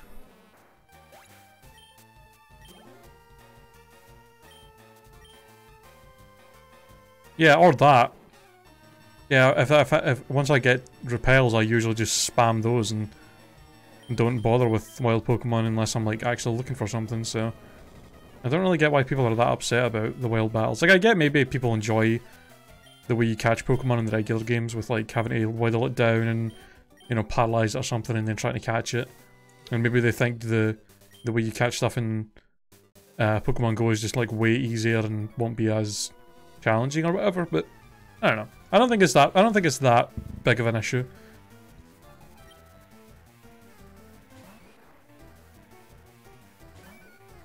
I mean, that's just my personal. I mean, obviously, if people don't like that and prefer the old ways, then I totally understand that as well. But for me personally, I don't really mind it at all.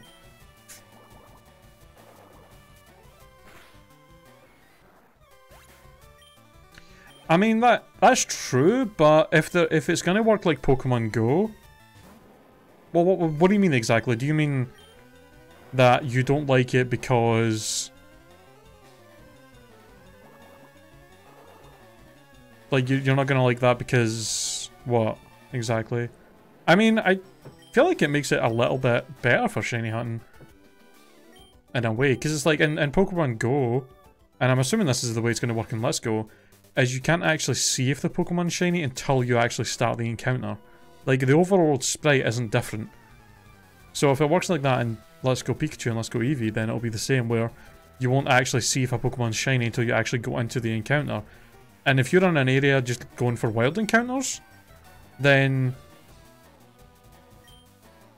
if you're in an area just going for wild encounters to find a shiny, then it'll be a lot easier to just avoid the Pokemon that you're not looking for and wait till you see the sprite of the one you're actually looking for.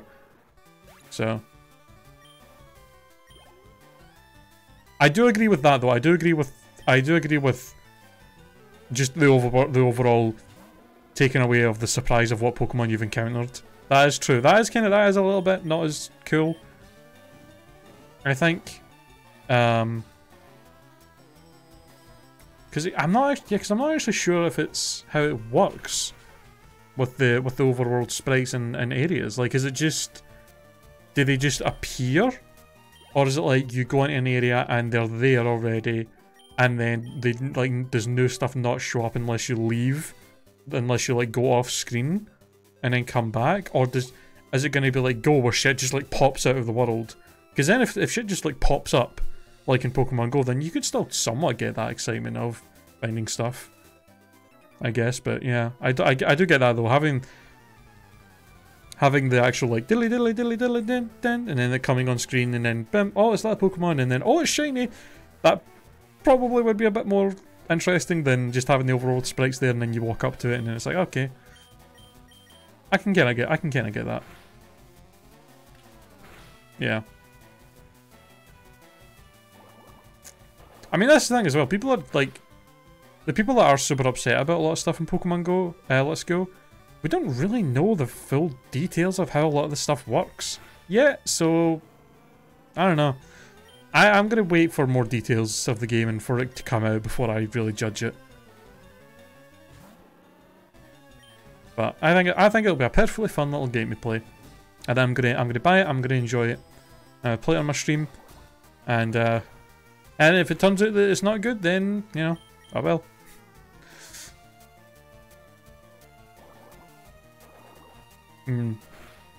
Yeah, we'll have to wait to see what happens with that. But hopefully it'll be good.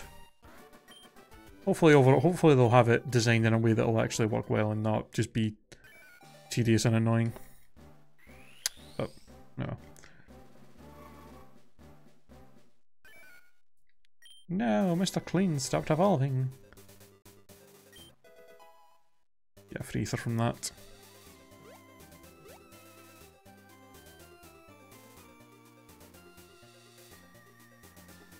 Yeah. I mean, Nintendo has been on a fucking roll since the Switch came out with their games, so I've got high hopes for it. Well, not high hopes. I've got hopes that are, I don't know how to say that. How to say this. My hopes are mediocre for the kind of game it is. Like, I'm not expecting it to be the fucking best Pokemon game in the world or anything, but you know, from what I expect from it, I think it'll deliver just fine. Existing hopes. My hopes exist for the game, but are not necessarily bad or good. Yeah.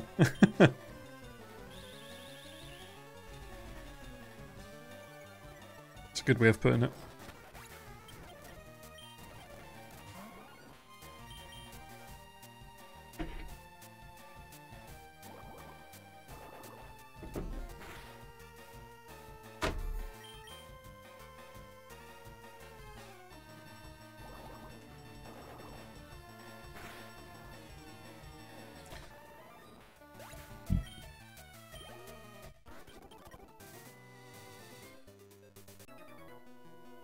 Bum bum bum.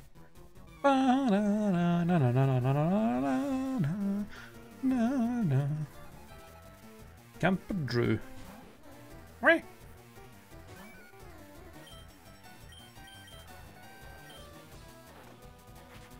Don't do that.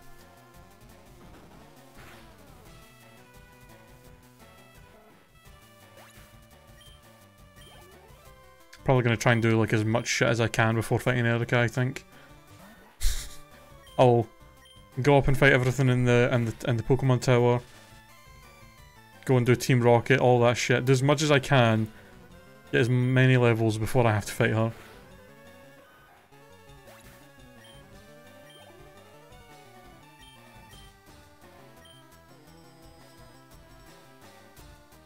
That's true, kind of. I mean, they're not going as hard on motion controls on the Switch, which I'm happy about.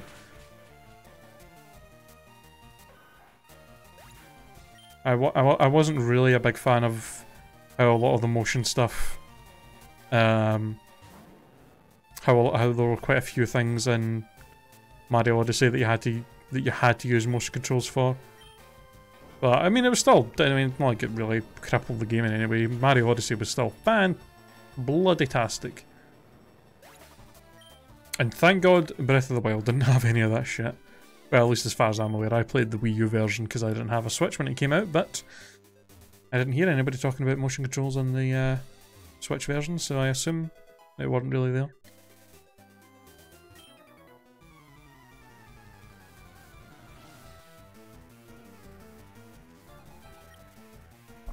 But yeah, motion controls are just no. I'm excited for the day, for when the day comes that game companies have that realization of, oh, so just pressing a button on a controller is way better than just having to move your arms around, because pressing a button is immediately responsive and actually does exactly what you want, whereas motion controls are messy as fuck and constantly do shit you don't want. Oh, interesting. Turns out people have more fun with a game when they have more control over their character. Who would have thought?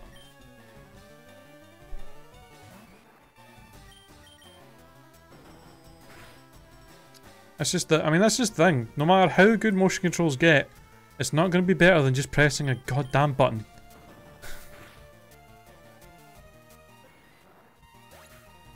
No matter how much they want to have their ads be like, oh, look at all these people having fun with motion controls in their living room. At the end of the day, the majority of gamers just want to sit on their fucking couch and be a piece of shit. Most people playing games just want to lie on a couch and not have to get up, and just want to sit there with a controller in their hand.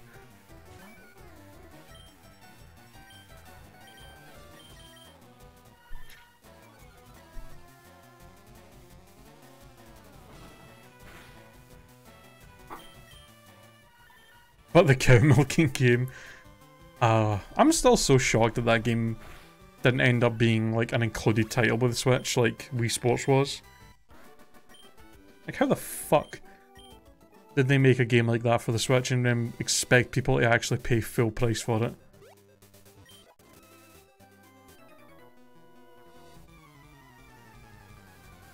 That's crazy. I'm more surprised that anybody ever actually fucking bought the game. Yeah, I mean that's the thing, right? If companies like Nintendo and stuff kept all the motion control games to being these like side party games that you would play with like friends and family just for fun, then that would be all well and good. But this Nintendo especially is so obsessed with having motion controls and even their main games that most people want to just sit on a couch and play and not have to fucking be up doing motion control shit. And that's where people hate, that's why people hate it. For the most part, I don't find motion controls intrusive, at least not anymore. I mean, that's true. They're definitely not as intrusive as they were. That's 100% true.